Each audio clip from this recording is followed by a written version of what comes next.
السلام عليكم ورحمة الله وبركاته. إن الحمد لله نحمده ونستعينه ونستغفره ونعوذ بالله من شرور أنفسنا وسيئات أعمالنا. من يهده الله فلا مضل له ومن يضلل فلا هادي له، وأشهد أن لا إله إلا الله وحده لا شريك له، وأشهد أن محمدا عبده ورسوله.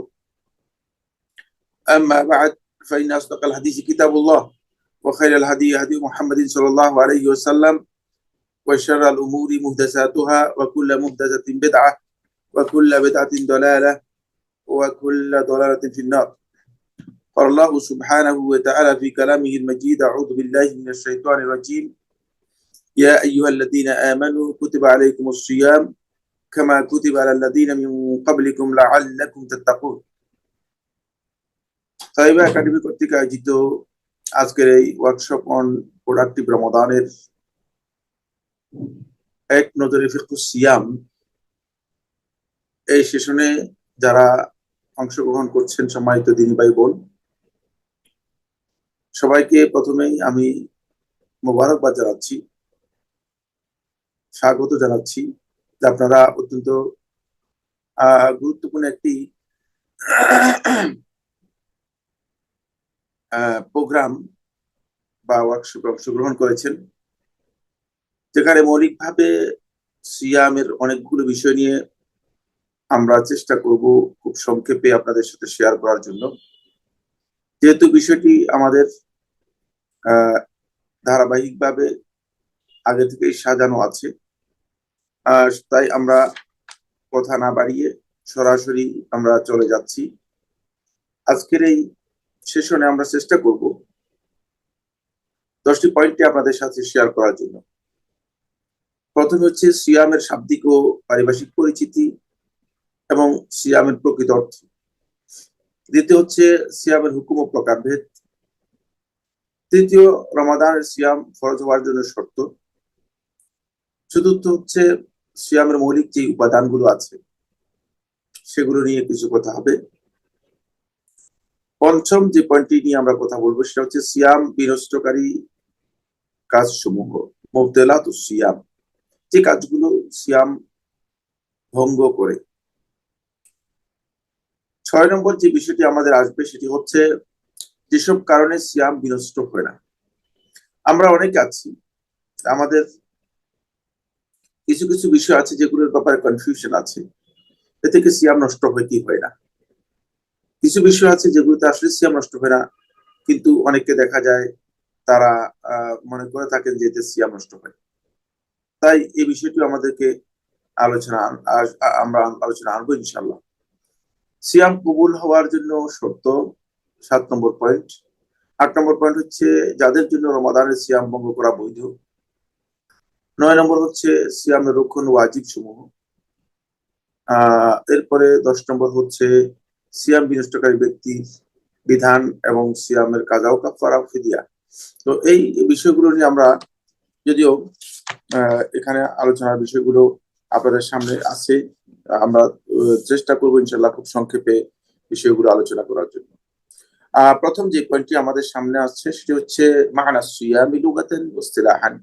সিয়াম এর শাব্দিক ও পারিভাষিক অর্থ এবং সিয়ামের প্রকৃত মর্ম বা প্রকৃত অর্থ কি, বা সিয়াম বলতে আসলে কি বোঝায়। সিয়াম এই শব্দটি আসিয়াম আসসাওম দুটি শব্দই কোরআনে কারীমের মধ্যে ব্যবহার হয়েছে। সূরা বাকারা 183 নম্বর আয়াতের মধ্যে আসসাওম শব্দ ব্যবহার করা হয়েছে, আবার 185 নম্বর আয়াতের মধ্যে সিয়াম শব্দটি ব্যবহার করা হয়েছে।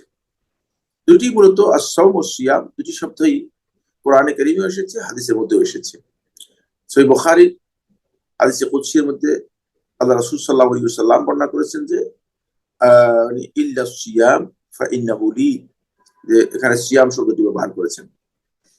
আসুন, সিয়াম সাওম দুটি মাসদার, দুটি ভার্বের রুট মাসদার। এই দুটির অর্থ হচ্ছে মূলত সিয়ামের অর্থ হচ্ছে আল ইমসাক, বিরত হওয়া অথবা বিরত থাকা। মানে কোন ব্যক্তি বিরত হওয়া অথবা বিরত থাকাকে বলা হয় তাকে সিয়াম। তিনি কোন একটা বিষয় থেকে যখন বিরত হবেন বা বিরত থাকবেন সেটাকে বলা হয় তাকে সিয়াম। সিয়ামের কেউ কেউ অর্থ করেছেন মুতলাকুস সিয়াম। মুতলাকুস সিয়াম হচ্ছে যে মুতলাকুল ইমসাক, সিয়ামের একটি অর্থ, সেটা হলো আপনি বিরত থাকা বলতে যেটা বোঝায় সেটা যদি মানে আপনার হয় তাহলেই আপনি এর মাধ্যমে সিয়াম পালন করলেন। আবার কেউ বলেছেন না, সিয়াম ইমসাক, সিয়াম বলতে আল ইমসাকুল মুতলাক, আর ইমসাকুল মুতলাককে বোঝানো হয়েছে। আল ইমসাকুল মুতলাক হচ্ছে পরিপূর্ণরূপে সে ব্যক্তি বিরত থাকবে, নিজেকে বিরত রাখবে। এখানে মুদ্রা কথা যেটি সেটা হলো, আমরা যদি কোরআনে কারীমের দিকে তাকাই তাহলে আমরা দেখবো যে সিয়াম শব্দটি ইমসাকের অর্থে ব্যবহার হয়েছে। আর এই ইমসাকটা হচ্ছে ইমসাক আন শাইইন মাখসুস, মানে আরবি পরিভাষায় সিয়াম শব্দের প্রয়োগটা হচ্ছে আল ইমসাকু আন শাইইন মাখসুস, কোন নির্দিষ্ট বিষয় থেকে বিরত থাকা, এটা সওমের জন্য ব্যবহার করা হয়ে থাকে। পরবর্তীতে সিয়ামকে একটা ইসলামিক টার্মোলজি দেওয়া হয়েছে, পরিভাষা দেওয়া হয়েছে। সিয়ামের যেই ইসলামী পরিভাষা সেটি হচ্ছে হুয়া তাআব্বুদু লিল্লাহি সুবহানাহু ওয়া তাআলা বিল ইমসাক আনিল মুফাত্তিরাত মিন তুলুইল ফাজর ইলা গুরুবিশ শামস বিন্নিয়া। এই সংজ্ঞাটি দিয়েছেন শেখ ইবনে উসাইমিন রাহিমাহুল্লাহ তাআলা, এবং এখানে শেখ রাহিমাহুল্লাহ তাআলা প্রত্যেকটি বিষয় উল্লেখ করেছেন। এটি হচ্ছে সংজ্ঞার দিক থেকে জামি', মানে ব্যাপক অর্থবোধক এবং অতিরিক্ত কোনো বিষয়কে ইনক্লুড করে না, মানে একেবারেই এক্সক্লুসিভ সংজ্ঞা দিয়েছেন ইবনে উসাইমিন রাহিমাহুল্লাহ তাআলা। কি সংজ্ঞাটি? ওয়া তাআব্বুদু লিল্লাহ, আল্লাহ রাব্বুল আলামিনের ইবাদত করবেন, বিল ইমসাক, বিরত থাকার মাধ্যমে, আনিল মুফাত্তিরাত, সিয়াম ভঙ্গকারী কাজগুলো থেকে ইবাদতের জন্য আপনি বিরত থাকবেন। কখন? মিন তুলুইল ফাজর, ফজর উদিত হওয়ার থেকে, ইলা গুরুবিশ শামস, সূর্যাস্ত পর্যন্ত, বিন্নিয়াতি, নিয়তের মাধ্যমে। এখানে মৌলিক বিষয়গুলো এসে গিয়েছে। প্রথম বিষয় হচ্ছে অবশ্যই এই বিরত থাকাটা আলা ওয়াজহি তাআব্বুদ, ইবাদতের উদ্দেশ্যে হতে হবে। 1 নম্বর পয়েন্ট লিখে রাখুন, খুবই গুরুত্বপূর্ণ বিষয়। যদি আলা ওয়াজহি তাআব্বুদ না হয়, মানে ইবাদতের উদ্দেশ্যে না হয়, আলা ওয়াজহিল আদা হয়, অভ্যাস, অথবা আলা ওয়াজহ আল তামরিদ, চিকিৎসার জন্য হয়, অথবা মানে অন্য কোনো উদ্দেশ্য হয়, অথবা মেদবুড়ি কমানোর জন্য হয় থাকে, তাহলে সেটা সিয়াম হবে না। অবশ্যই এর মধ্যে আলা ওয়াজহি তাআব্বুদ, ইবাদতের উদ্দেশ্য হতে হবে। তাহলে আমরা এখানে এই পয়েন্টটি 1 নম্বর পয়েন্ট ধরলাম। 2 নম্বর হচ্ছে আলা ওয়াজহি তাআব্বুদ, কি কাজ করবেন? দ্বিতীয় কাজ হচ্ছে ইমসাক আনিল মুফাত্তিরাত, যেই সমস্ত কাজ সিয়াম ভঙ্গকারী সেগুলো থেকে পরিপূর্ণ বিরত হতে হবে। সুতরাং যদি কেউ সিয়াম ভঙ্গ করে এমন কোন বিষয় এর সাথে যুক্ত হন, তাহলে তিনি যদি এই কথা বলেন যে আমি সিয়াম পালন করেছি, তার এটা শুদ্ধ হবে না। তাহলে অবশ্যই মুফাত্তিরাত যেগুলো, সেগুলো জানতে হবে, সেগুলো থেকে বিরত হতে হবে। 2 নম্বর পয়েন্ট। 3 নম্বর হচ্ছে কিভাবে, কোথা থেকে হবে, এর শুরু কোথায় হবে, শেষ কোথায় হবে। 3 নম্বর পয়েন্ট হচ্ছে শবে সাদেক থেকে আরম্ভ করে সূর্যাস্ত পর্যন্ত এই পুরা টাইমটুকু আপনি আপনার সিয়ামের ডিউরেশনটা পূর্ণ করতে হবে। ইমসাকটা, বিরত থাকাটাকে আপনাকে পরিপূর্ণ করতে হবে শবে সাদেক থেকে আরম্ভ করে সূর্যাস্ত পর্যন্ত।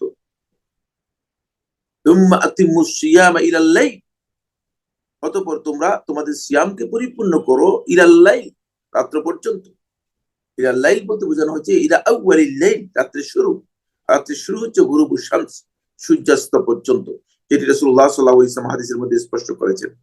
তাহলে এটা হলো 3 নম্বর। 4 নম্বর পয়েন্ট হচ্ছে বিন্নিয়াতি, অবশ্যই নিয়ত থাকতে হবে সিয়ামের জন্য, যে আপনি সিয়াম পালন করছেন, এই নিয়ত হতে হবে। কারণ সিয়ামের নিয়ত যদি আপনি নির্দিষ্ট না করেন, তাহলে সিয়াম হবে না।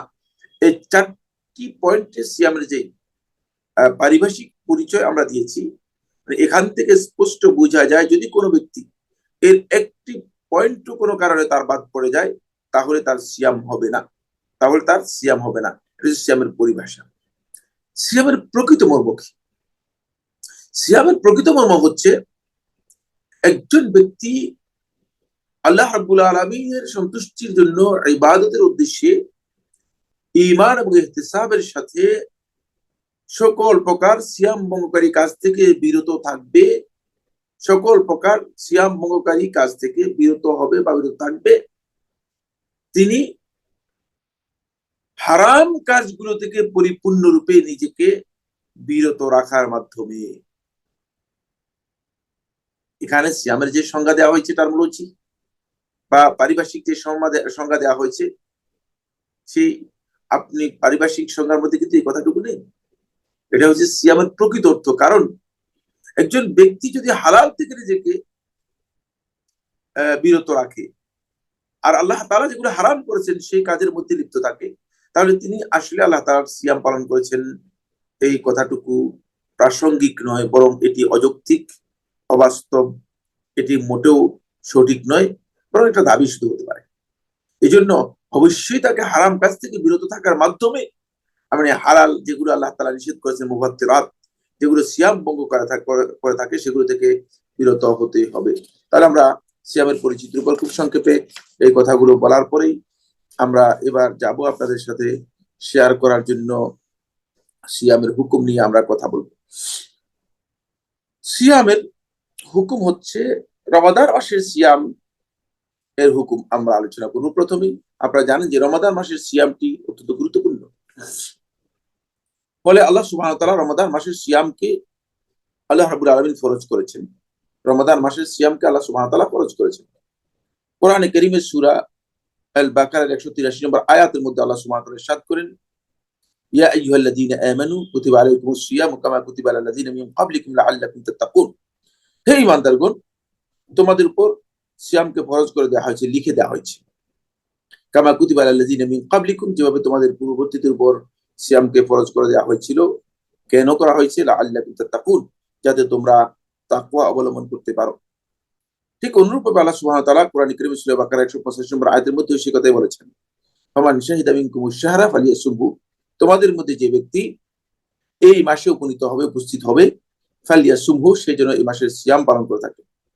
কোরআনে কারীমে দুটি আয়াতে সুস্পষ্টভাবে আল্লাহ সুবহানাহু ওয়া তাআলা সিয়াম ফরজ হওয়ার বিষয়টি উল্লেখ করেছেন।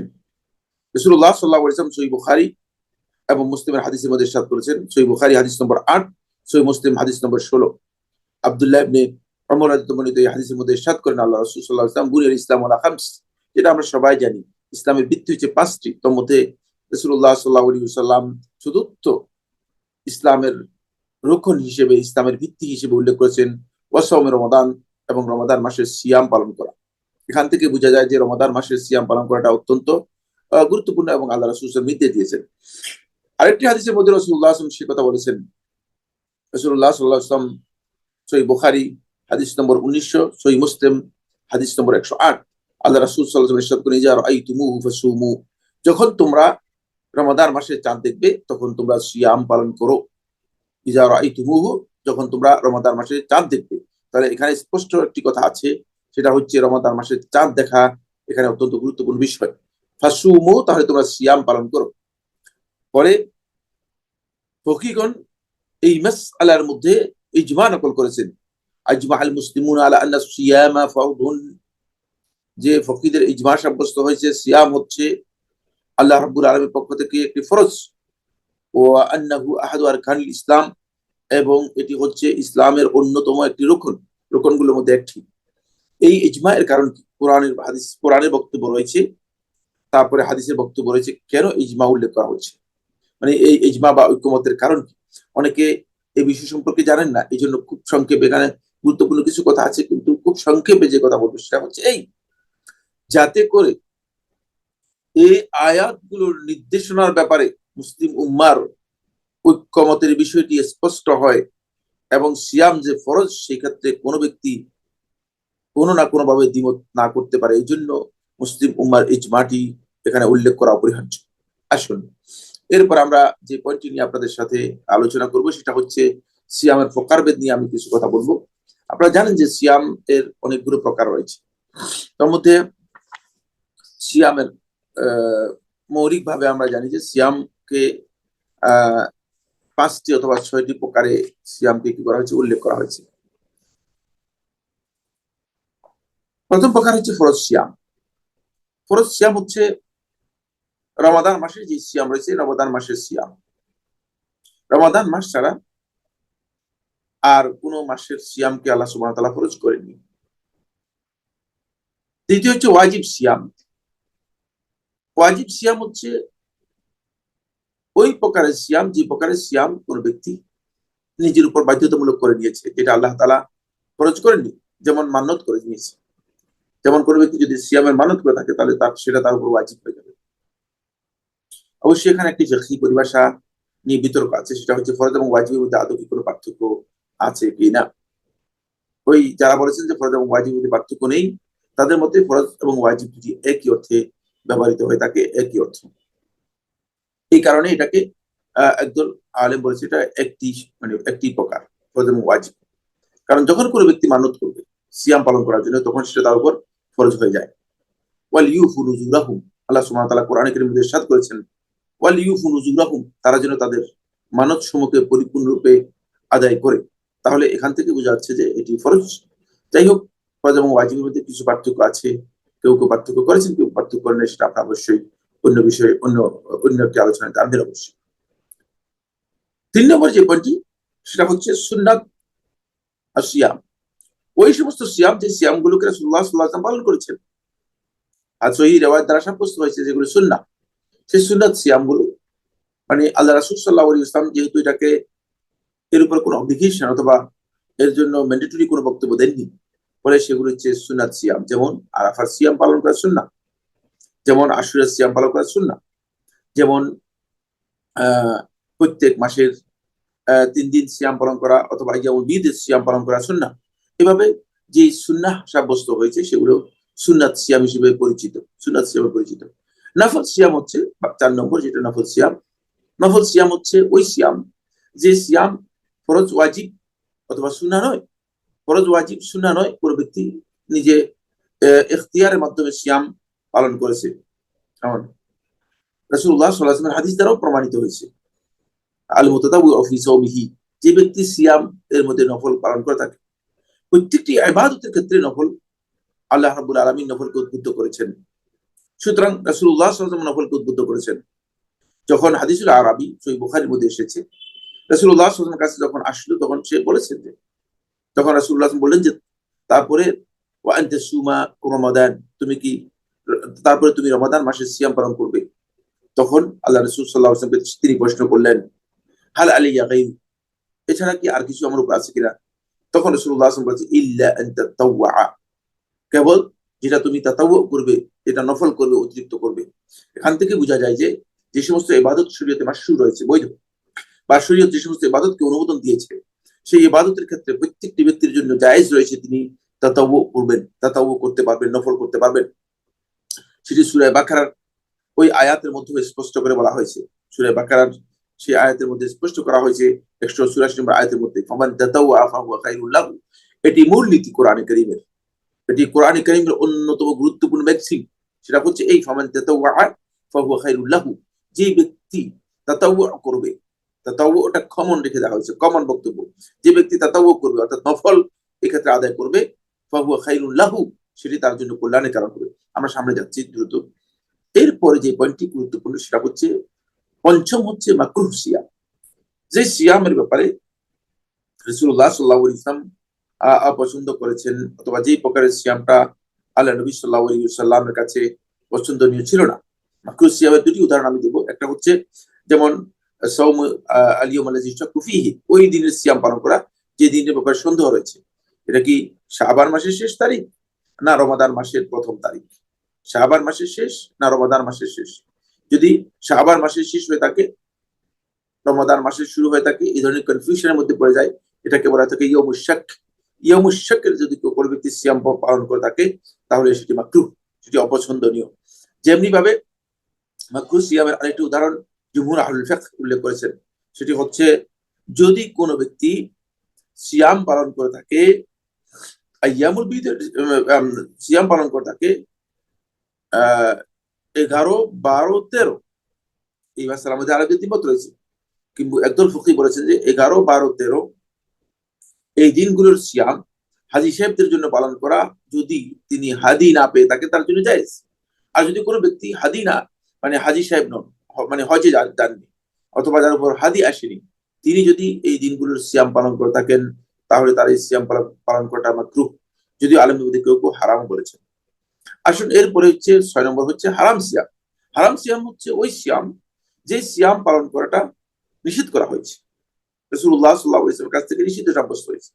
তোমাদের আল্লাহ নবী সাল্লাল্লাহু আলাইহি ওয়াসাল্লাম 2 ঈদের সিয়াম পালন করাকে রাসূলুল্লাহ নিষেধ করেছেন। আইয়ামু আকল ওয়া শুরব, রাসূলুল্লাহ বলেছে এগুলো হচ্ছে পানাহারের দিন, সুতরাং এই দিনগুলোতে সিয়াম পালন করা নিষেধ করেছেন রাসূলুল্লাহ সাল্লাল্লাহু আলাইহি ওয়াসাল্লাম। আলেমদের মধ্যে একদল আলেম বলেছে যে 5 দিনেই সিয়াম পালন করা হারাম, 2 ঈদের দিন এবং জিলহজ মাসের 11, 12, 13। যদিও জিলহজ মাসের 11, 12, 13 ব্যাপারে আমি বলেছি আলেমদের দ্বিমত রয়েছে, তবে হারাম এবং মাকরুহ এর মধ্যে পার্থক্য খুব বিশাল নয়। মাকরুহ কখনো কখনো তাহরিমের পর্যায়ে পৌঁছে যায়, হারামের পর্যায়ে পৌঁছে যায়। এই জন্য যদি সেই নিষেধাজ্ঞাটা এমন হয় যে নিষেধাজ্ঞার কারণে আহ ইসলাম তাকে তাকিদ দিয়েছে, তাহলে সেটা মাকরুহ তাহরিমের পর্যায়ে পৌঁছে যেতে পারে। আসুন আমরা এরপরে যে পয়েন্টটি নিয়ে আপনাদের সাথে শেয়ার করতে চাই সেটি হচ্ছে এখানে ফরজ সিয়ামের বিষয়টি আলোচনা হয়ে গিয়েছে, ওয়াজিব সিয়ামের বিষয়টি আলোচনা হয়েছে, সুন্নাত সিয়ামের এখানে কিছু উদাহরণ রয়েছে। সেই উদাহরণগুলোর মধ্যে আসছে আরাফাত দিবসের সিয়াম, মুহররম মাসের সিয়াম। মুহররম মাসের সিয়াম বলতে মুহররমের আশুরার সিয়াম যেটি, এটাকে বোঝানো হয়েছে। মুহররম মাসের কমর সিয়াম যেটি রয়েছে সেটা হচ্ছে নফল সিয়াম, আসলে সেটা সুন্নাত সিয়াম নয়।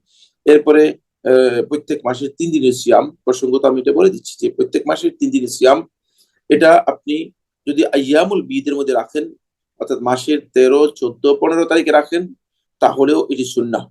আর যদি কোনো কারণে কোনো ব্যক্তির সফরের কারণে হতে পারে, অন্য কোনো ওজরের কারণে হতে পারে, অন্য কোনো অসুস্থতার কারণে হতে পারে, তাহলে তিনি যদি মাসের 3 দিন সিয়াম পালন করে দেন, তাহলেও তার সুন্নাহ আদায় হয়ে যাবে। এবং এই মর্মে যে ফজিলত রাসূলুল্লাহ সাল্লাল্লাহু আলাইহি ওয়াসাল্লাম হাদিসের মধ্যে বলেছেন, আল্লাহ নবী সাল্লাল্লাহু আলাইহি ওয়াসাল্লাম সেই ফজিলত তিনি পেয়ে যাবেন।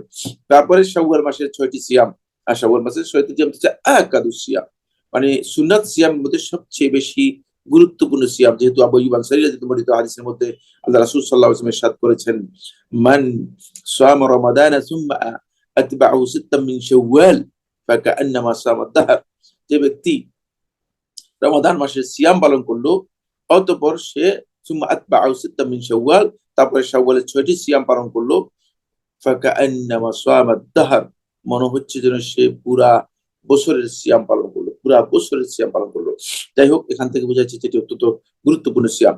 এরপরে প্রতি মাসের সোমবার এবং বৃহস্পতিবারের সিয়ামের বিষয়টি অত্যন্ত গুরুত্বপূর্ণ। নফল সিয়ামের বিষয়টি নিয়ে আমাদেরকে এখানে একটি গুরুত্বপূর্ণ বিষয় জানতে হবে, সেটা হচ্ছে নফল সিয়ামটা এটা নির্দিষ্ট কোনো সিয়াম নয়। নফল সিয়াম যদি কেউ আদায় করে থাকেন, যদি তিনি নিজের জন্য নফল সিয়ামকে নির্দিষ্ট করে নেন, সেটাও জায়েজ, আপনি নির্দিষ্ট করে নিতে পারবেন। তবে নফল সিয়াম কোনো মাসের সাথে অথবা কোনো টাইম অথবা তারিখের সাথে নির্দিষ্ট নয়।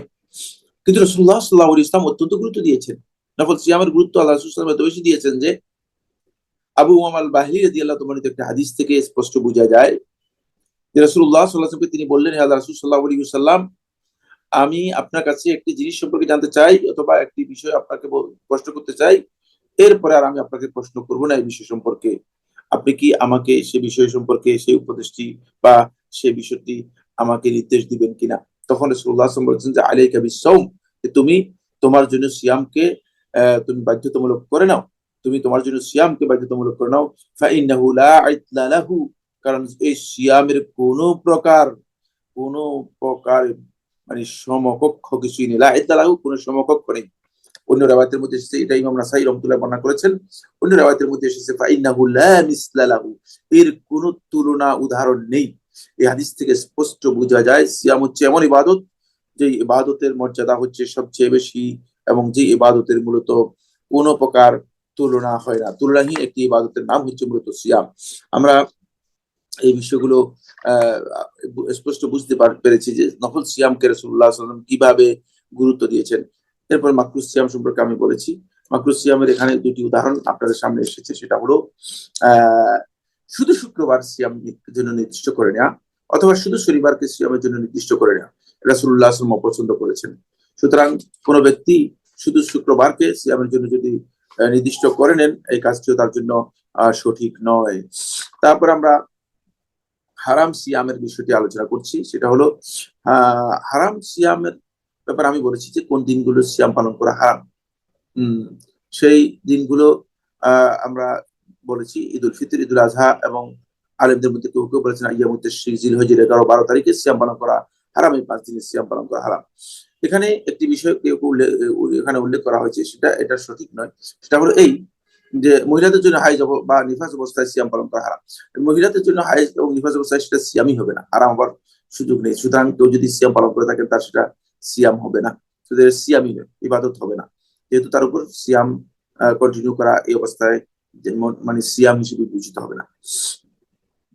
সেক্ষেত্রে মহিলারা হাইজ যদি এসে যায় অথবা নিফাসের যদি তার ব্লিডিং শুরু হয়ে যায়, তাহলে সে অবস্থায় তাকে অবশ্যই কি করতে হবে? অবশ্যই সিয়াম বর্জন করতে হবে। যদি সিয়াম কন্টিনিউ করে থাকে তিনি গুনাহগার হবেন, তিনি তার এই কাজটি মানে শরিয়াহ সম্মত হবে না।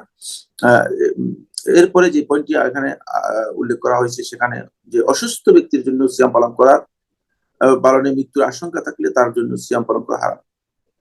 মানে এটা আসলে হারাম সিয়াম না, এটা হচ্ছে মানে সিয়াম পালন করাটা হারাম হবে একটা পরিস্থিতির মধ্যে। সেটা হলো এই, যদি কোনো ব্যক্তি অসুস্থ অবস্থায় মানে মৃত্যুর আশঙ্কা অথবা জীবন নাশের আশঙ্কা অথবা অঙ্গহানির আশঙ্কা করে থাকেন, তাহলে সেই ব্যক্তির জন্য সিয়াম পালন করা হারাম। এটা হারাম সিয়ামের উদাহরণ নয়, এটা হয়তো এখানে নোটের মধ্যে এসেছে, কিন্তু এটা ফিকহি দৃষ্টিকোণ থেকে এটা হারাম সিয়ামের উদাহরণ নয়। এটা হচ্ছে মূলত এই কাজটি হারাম, তার জন্য এই কাজ করাটাই হারাম। এখানে সিয়াম পালন করার কোনো সুযোগ নেই।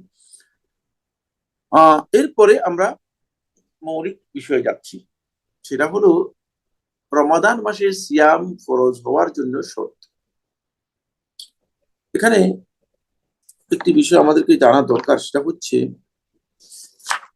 সকল প্রকার ইবাদত ফরজ হওয়ার জন্য মৌলিক শর্ত হচ্ছে 3টি। সকল প্রকার ইবাদত সাব্যস্ত হওয়ার জন্য মৌলিক শর্ত হচ্ছে 3টি। 1 নম্বর শর্ত হচ্ছে তাকে মুসলিম হতে হবে। 2 নম্বর শর্ত হচ্ছে তাকে বালেগ হতে হবে। 3 নম্বর শর্ত হচ্ছে তাকে আকল মানে সুস্থ বিবেক সম্পন্ন হতে হবে। সুতরাং কাফির ব্যক্তির সিয়াম আদায় করলে কোনো সিয়াম হবে না। নাবালক যদি এমন হয় যে কিছুই বুঝে না, সন্নুত তামিজ, ভালো এবং মন্দের মধ্যে পার্থক্য করার যেই বয়স আছে, সেই বয়স পর্যন্ত উত্তীর্ণ হয় নাই, সে যদি সিয়াম পালন করে তাহলে তার সিয়াম হবে না, মানে তার সিয়াম সঠিক হবে না। যেমনি ভাবে পাগল ব্যক্তি যদি সিয়াম পালন করে থাকে, তাহলেও তার সিয়াম সঠিক হবে না, তার সিয়াম সঠিক হবে না। এই যে 3টি শর্ত আলোচনা করলাম, এটাকে বলা হয় তাকে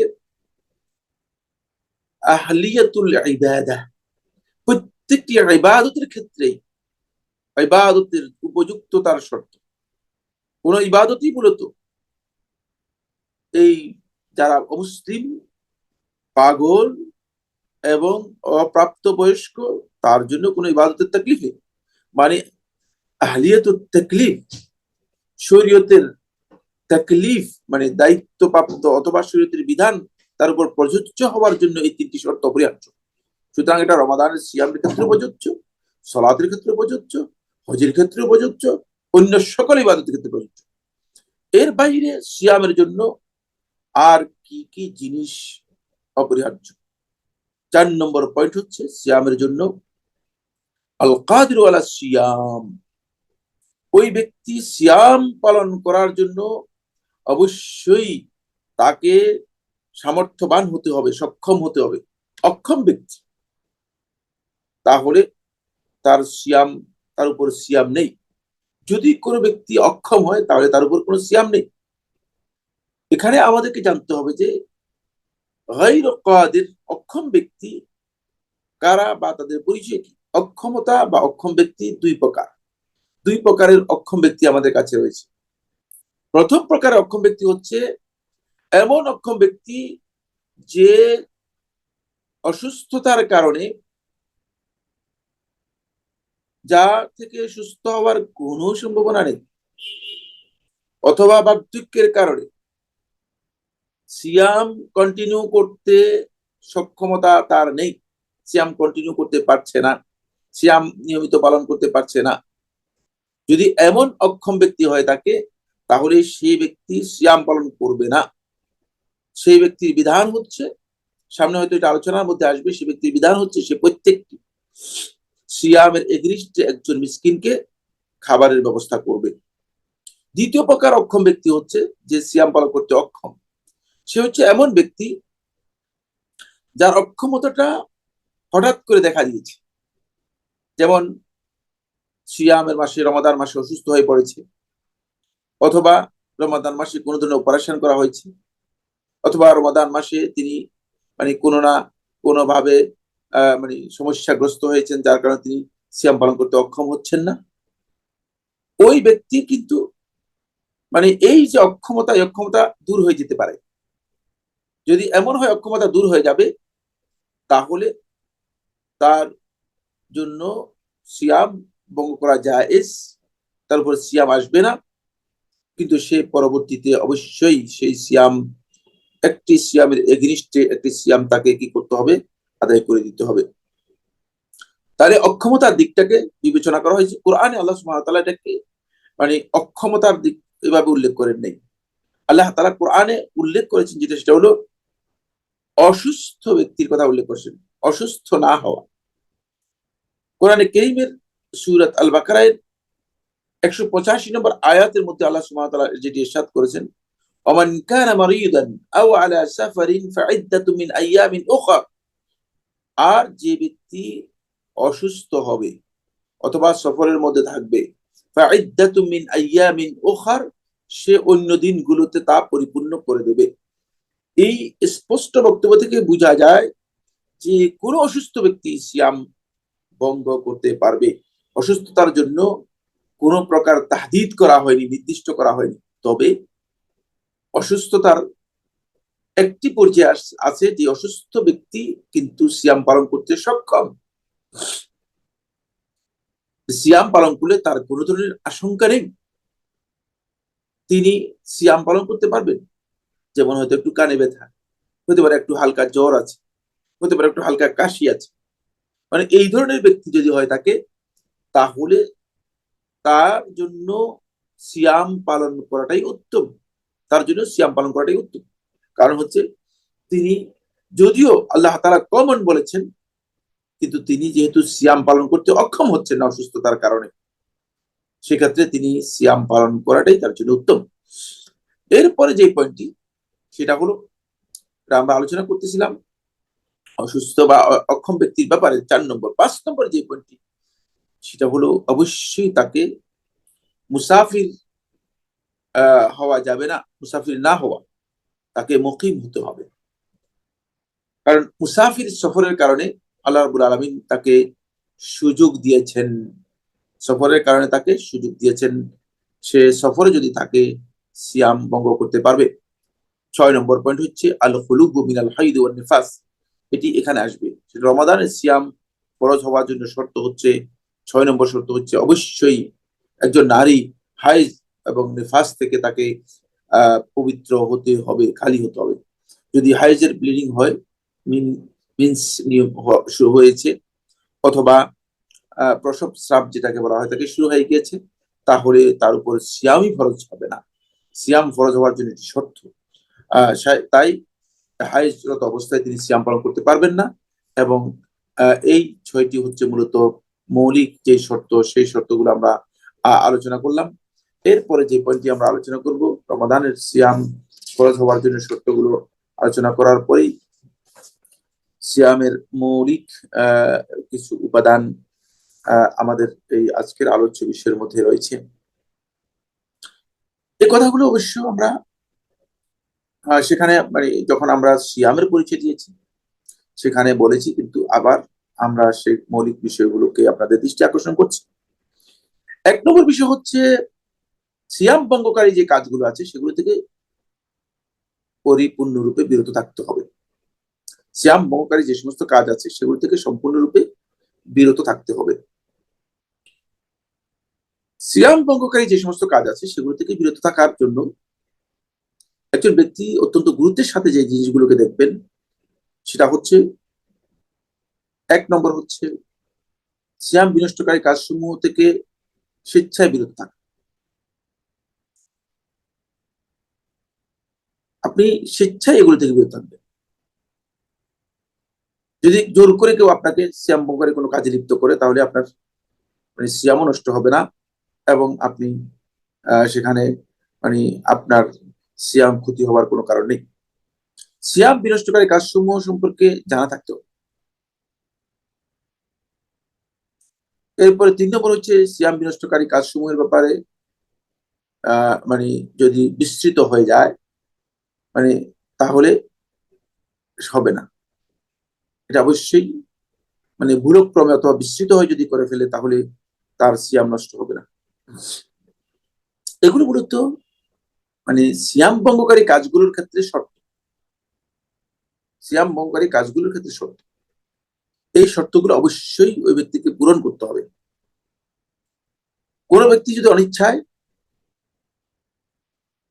জোরপূর্বক কেউ তাকে সিয়াম ভঙ্গকারী কোনো কাজের মধ্যে লিপ্ত করে অথবা কোনো ব্যক্তি যদি না জেনে সিয়াম ভঙ্গকারী কোনো কাজের মধ্যে মানে ওই এটা যে সিয়াম ভঙ্গকারী এই বিষয়ে যদি না জানে, খেয়াল রাখতে হবে। কিন্তু যদি সিয়াম ভঙ্গকারী জানে কিন্তু যদি এর হুকুম সম্পর্কে না জানে তাহলে হবে না, তাহলে সে ব্যক্তি ভুল করবে। মানে এই কাজটা যেমন দিবসে খাওয়া, পানাহার করা, এটি নিষিদ্ধ। সিয়াম ভঙ্গকারী এটা জানে না। যেমন এটাকে উদাহরণ দেওয়ার জন্য আমরা খুব সহজভাবে একটি কথা বলতে পারি, সেটা হচ্ছে এই আমাদের দেশে কিছু লোক আছে তারা ধূমপান করেন, বিড়ি সিগারেট খান। বিড়ি সিগারেট যারা খান তারা বলেন যে আমরা তো বিড়ি সিগারেট খেলে সিয়াম নষ্ট হয় না। কেন নষ্ট হয় না? যে আমরা কিছু খাইনি, কিছু পানও করিনি। তাদের একটা যুক্তিও তারা তৈরি করেছে, নিজস্ব মন গড়া একটা যুক্তিও তৈরি করেছে, সেটা হচ্ছে এই যে আমরা কিছু খাই নাই, কিছু পানও করি নাই, সুতরাং আমাদের সিয়াম নষ্ট হবে কেন? আমাদের সিয়াম নষ্ট হওয়ার কোনো কারণই নেই। এটাও বলো যদি তিনি কেউ যদি এই ভ্রষ্টতার কারণে, এই বিভ্রান্তির কারণে মানে এই যে একটা ধূম্রজাল তৈরি করা হয়েছে, এই ধূম্রজালের কারণে যদি কোনো ব্যক্তি মনে করে যে আমি জানতাম এটা যে সিয়াম নষ্ট করবে, তাহলে সেই ব্যক্তির সিয়াম নষ্ট হবে না। কিন্তু যদি মানে জানে যে সিয়াম নষ্ট করবে কিন্তু এর হুকুম কি হবে সেটা জানে না, তাহলে অবশ্যই সে ব্যক্তির সিয়াম নষ্ট হয়ে যাবে। অনুরূপ ভাবে যদি কোনো কারণে বিস্তৃত হয়ে যায়, হঠাৎ করে আগে রুটিনের মতোই ঘুম থেকে উঠেছে, উঠে ফ্রিজ থেকে নাস্তা বের করে নাস্তা খেয়ে ফেলছে, এরপর একজন বলে যে আজকে তো সিয়াম, ভুলে গিয়েছে, বিস্তৃত হয়ে গিয়েছে, ভুলবশত করে ফেলেছে, তাহলে তার সিয়াম নষ্ট হবে না, তার সিয়াম নষ্ট হবে না। সুতরাং সিয়াম ভঙ্গকারী কাজগুলো যদি কোনো ব্যক্তি এই শর্তগুলো পূরণ করে তিনি যদি সেগুলো থেকে বিরত থাকেন তাহলে তার সিয়াম হয়ে যাবে। এটা একটি মানে বিষয় আলোচনা করা হলো। এরপরে যে বিষয়টি সেটা হলো সিয়াম ভঙ্গকারী কাজগুলো ব্যতীত অন্য যে কোনো কাজে লিপ্ত হলে সিয়াম বিনষ্ট হবে না। এটা হচ্ছে কমন কথা। সেটা হচ্ছে মুফাত্তিরাত গুলো যদি আমরা নির্দিষ্ট করি, সামনে হয়তো সেগুলো সম্পর্কে আলোচনা আসবে, আপনারা জানেন। মুফাত্তিরাত হচ্ছে যেগুলো সিয়াম ভঙ্গ করে, সিয়াম নষ্ট করে। সিয়াম নষ্টকারী অথবা ভঙ্গকারী কাজগুলো যদি এগুলো ছাড়া অন্য কোনো কাজ কেউ করে তাহলে তার সিয়াম নষ্ট হবে না, তার সিয়াম নষ্ট হবে না। 3 নম্বর যে পয়েন্টটি খুবই গুরুত্বপূর্ণ সেটা হচ্ছে ফজর উদিত হওয়ার পর থেকে সূর্যাস্ত পর্যন্ত এই পরিপূর্ণ ডিউরেশনে আপনাকে অবশ্যই সিয়াম মানে এগুলো থেকে বিরত থাকতে হবে। যদি ফজর উদিত হওয়ার পর 5 মিনিট 10 মিনিট পরে আপনি ইমসাক শুরু করেন তাহলে সঠিক হবে না। সূরা বাকারার 187 নম্বর আয়াতের মধ্যে আল্লাহ সুবহানাহু ওয়া তাআলা এটি বলেছেন, কুলু ওয়াশরাবু হাত্তা ইয়াতাবায়্যানা লাকুমুল খাইতুল আবিয়াদু মিনাল খাইতিল আসওয়াদি মিনাল ফাজর সুম্মা আতিমুস সিয়ামা ইলাল লাইল। আর তোমরা পানাহার করো যতক্ষণ না ফজর সাদা রেখা থেকে কালো রেখা স্পষ্ট হয়, অতঃপর রাত পর্যন্ত তোমরা তোমাদের সিয়ামকে পরিপূর্ণ করো। এই আয়াত থেকে স্পষ্ট বোঝা যায় যে অবশ্যই সিয়ামের সেই ডিউরেশন আমাদেরকে মেনে চলতে হবে, এবং সিয়ামের মৌলিক উপাদান হচ্ছে এটি। তাই এই সময়ের পরে যদি কোনো ব্যক্তি সিয়াম ভঙ্গকারী কোনো কাজ করে ফজর উদিত হওয়ার পর, অথবা সূর্যাস্তের আগে যদি কোনো ব্যক্তি সিয়াম ভঙ্গকারী কোনো কাজের মধ্যে লিপ্ত হয়ে থাকে, তাহলে তার সিয়াম হবে না, তার সিয়াম হবে না। এটি খুবই গুরুত্বপূর্ণ বিষয়, যেটা আমাদেরকে জানতে হবে। তারপরে 4 নম্বর যে পয়েন্টটি, সেটা হলো এই সিয়াম, এই বিষয়গুলো আমরা আলোচনা করেছি পরিবেশের মধ্যে, তা আবার এসেছে যাতে করে উপাদানটা আমরা বুঝতে পারি। আল্লাহ তাআলার ইবাদতের নিয়তের সিয়ামটা হতে হবে। সিয়ামের মধ্যে গুরুত্বপূর্ণ পয়েন্ট 3টি এখানে। একটা হচ্ছে ইখলাস থাকতে হবে একমাত্র আল্লাহর জন্য। 2 নম্বর বিষয় ইবাদতের জন্য হতে হবে জিনিসটি, আদতের জন্য নয়, অভ্যাসের জন্য নয়, মানে উপবাস করার জন্য নয়। অনেক আছে উপবাস করেন, যেমন বিভিন্ন ধর্মের উপবাস আছে, উপবাস করেন। অথবা অনেক আছে তার মেদবুড়ি বেড়ে গিয়েছে, সেখান থেকে নিজেকে মুক্তির জন্য তিনি এই ধরনের সিয়াম পালন করে থাকেন, যেটাকে অটোফেজি বলা হয় থাকে, আপনারা জানেন। অটোফেজির জন্য যদি কেউ সিয়াম পালন করে থাকেন, তাহলে তার সিয়াম ইবাদত হবে না, এবং সেটি তিনি এর মাধ্যমে সওয়াব পাবেন না। আহ তারপরে 3 নম্বর যে বিষয়টি গুরুত্বপূর্ণ, সেটা হচ্ছে এই অবশ্যই আপনাকে সিয়ামের নিয়ত করতে হবে। বরং রাসূলুল্লাহ সাল্লাল্লাহু আলাইহি ওয়াসাল্লাম এর সাথে যুক্ত করেছেন গুরুত্বপূর্ণ 2টি বিষয়, ঈমানান ওয়া ইহতিসাবান। এটা হলো 5 নম্বর পয়েন্ট, এখানে খুব গুরুত্বপূর্ণ। ঈমানান ওয়া ইহতিসাবান, প্রত্যেকটি সিয়াম পালনের ক্ষেত্রে আপনাকে এটি আল্লাহ তাআলার পক্ষ থেকে ফরজ, সেই ঈমান আপনাকে রাখতে হবে। 2 নম্বর হচ্ছে আল্লাহ তাআলার কাছে আপনাকে এর জন্য সওয়াব আল্লাহ তাআলা বরাদ্দ করেছেন, সেটা আপনাকে নিশ্চিত করতে হবে, এবং সওয়াবের জন্য উদ্দেশ্য করে আপনাকে রাখতে হবে, সওয়াবের উদ্দেশ্য করে আপনাকে রাখতে হবে। যদি এইভাবে আমরা সিয়াম পালন করে থাকি, তাহলে আমাদের সিয়ামের মৌলিক যে বিষয়টি আছে সেটি পরিপূর্ণরূপে আমরা আদায় করতে সক্ষম হব। এরপরে এবার আমরা যাব যে পয়েন্টটি নিয়ে কথা বলার জন্য, সেটি হচ্ছে সিয়াম ভঙ্গকারী বিষয়গুলো নিয়ে আমি আপনাদের সাথে একটু সংক্ষেপে চেষ্টা করব কিছু কথা আলোচনা করার জন্য। এখানে আসলে অনেকগুলো মৌলিক বিষয় রয়েছে। আমরা যে নোটের আলোকে যাচ্ছি, সেই নোটের আলোকে আমি বিষয়গুলোকে আপনাদের সামনে তুলে ধরার জন্য চেষ্টা করব। এর অতিরিক্ত যে বিষয়গুলো আছে সেগুলোকে আমরা স্কেপ করে যাচ্ছি, যেহেতু সেগুলো আমাদের আলোচনা করলে অনেক সময় আমাদের এখান থেকে আসবে, এবং অনেক সময় আমাদেরকে নিতে হবে। এখানে আমরা যে পয়েন্টটি নিয়ে কথা বলছি, সেটা হলো মুফতিরাত অথবা মুফাত্তিরাত, মুফসিদাত সিয়াম, যে সমস্ত জিনিস সিয়ামকে ভঙ্গ করে দেয়, সিয়ামকে ভঙ্গ করে দেয়। প্রথম হচ্ছে পানাহার সিয়ামকে ভঙ্গ করে। আপনি ইচ্ছাকৃতভাবে পানাহারের সাথে যুক্ত হবে, ইচ্ছাকৃতভাবে যদি কেউ পানাহার করে থাকে, তাহলে তার এই পানাহার তার সিয়ামকে কি করবে, নষ্ট করবে। ইচ্ছাকৃতভাবে যদি কেউ পানাহার করে, তার সিয়াম নষ্ট হয়ে যাবে।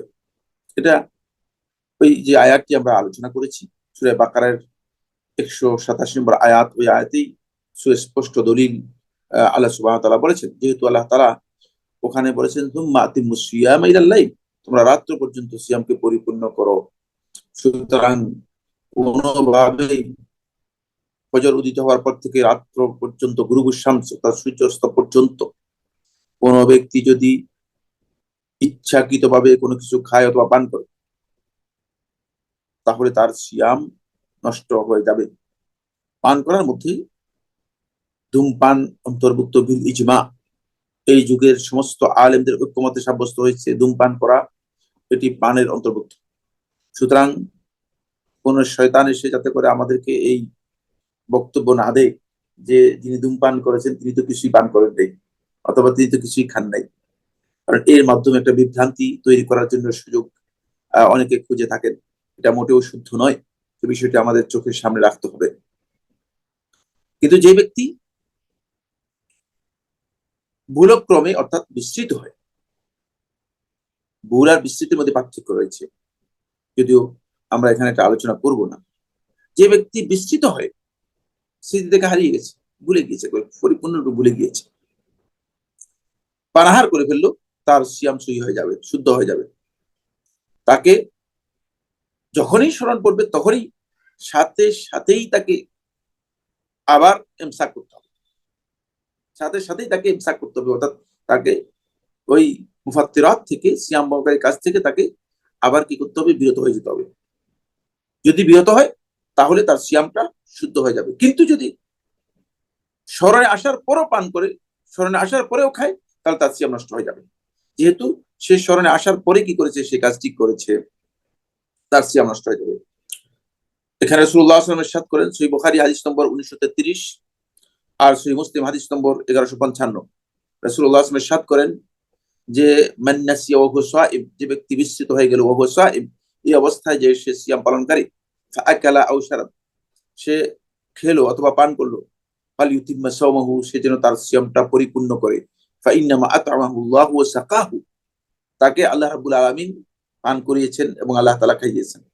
এখান থেকে আরেকটি জিনিস আমাদের কাছে স্পষ্ট হয়েছে, যদি কোনো ব্যক্তি ভুলবশত খেয়ে ফেলে, এটা আল্লাহ তাআলার পক্ষ থেকে তার জন্য একটা অনুগ্রহ, এটা সিয়াম তো নষ্ট হবেই না। রাসূলুল্লাহ সাল্লাল্লাহু আলাইহি ওয়াসাল্লাম বরং বলেছেন যে আল্লাহ তাআলাই তাকে খাইয়েছেন, মানে এটা আল্লাহর পক্ষ থেকে তার জন্য বিশেষ কোনো অনুগ্রহের কারণে আল্লাহ সুবহানাহু ওয়া তাআলা অনুগ্রহ করেছেন, এবং এটি সহিহ হাদিস। আমরা বলেছি মুত্তাফাকুন আলাইহি, সহিহ বুখারী ও মুসলিমের হাদিস। 3 নম্বর যে পয়েন্টটি সেটা হচ্ছে আল জিমা। আল জিমা হচ্ছে স্ত্রী সহবাস করা। জিমা এর মাধ্যমে, স্ত্রী সহবাসের মাধ্যমে সিয়াম কি হয়ে যাবে? নষ্ট হয়ে যাবে। সেটা শবে সাদেকের পর হলেও হয়ে যাবে, দিবসের যে কোনো সময়, শবে সাদেক থেকে আরম্ভ করে সূর্যাস্তের আগ পর্যন্ত সময়ের মধ্যে যদি কেউ স্ত্রী সহবাস করে, তাহলে তার সিয়াম নষ্ট হয়ে যাবে। 4 নম্বর পরে হচ্ছে স্বেচ্ছায় বীর্যপাত ঘটানো, এটাকে বলা হয় থাকে ইস্তিমনা। আর ইস্তিমনা হচ্ছে ইচ্ছাকৃতভাবে কোনো ব্যক্তি মানে বীর্যপাত যদি ঘটায়, মানে সে নিজের শাহওয়াত, যৌন টেন্ডেন্সিকে যদি সে ইচ্ছাকৃতভাবে পূর্ণ করে বীর্যপাত ঘটানোর মাধ্যমে, তাহলে তার সিয়াম নষ্ট হয়ে যাবে। যেহেতু হাদিসে কুদসির মধ্যে আল্লাহ সুবহানাহু ওয়া তাআলা বলেছেন, দলিল হচ্ছে ওই হাদিসটি, ইয়াদাউ তাআমাহু ওয়া শারাবাহু ওয়া শাহওয়াতাহু, সে ব্যক্তি মিন আজলি, আমার জন্য, আল্লাহ তাআলা বলতেছেন হাদিসে কুদসির মধ্যে যে সেই ব্যক্তি আমার জন্য, মিন আজলি, আমার জন্য, তার পানাহারকে বর্জন করে, খাওয়ারকে বর্জন করে, পানীয়কে বর্জন করে, ওয়া শাহওয়াতাহু, এবং তার যেই শাহওয়াত রয়েছে, মানে প্রবৃত্তির যে টেন্ডেন্সি, যৌন যে চাহিদা আছে, সেটাকে ত্যাগ করে। তো যৌন চাহিদা নিবারণ করা হয় তাকে বীর্যপাতের মাধ্যমে।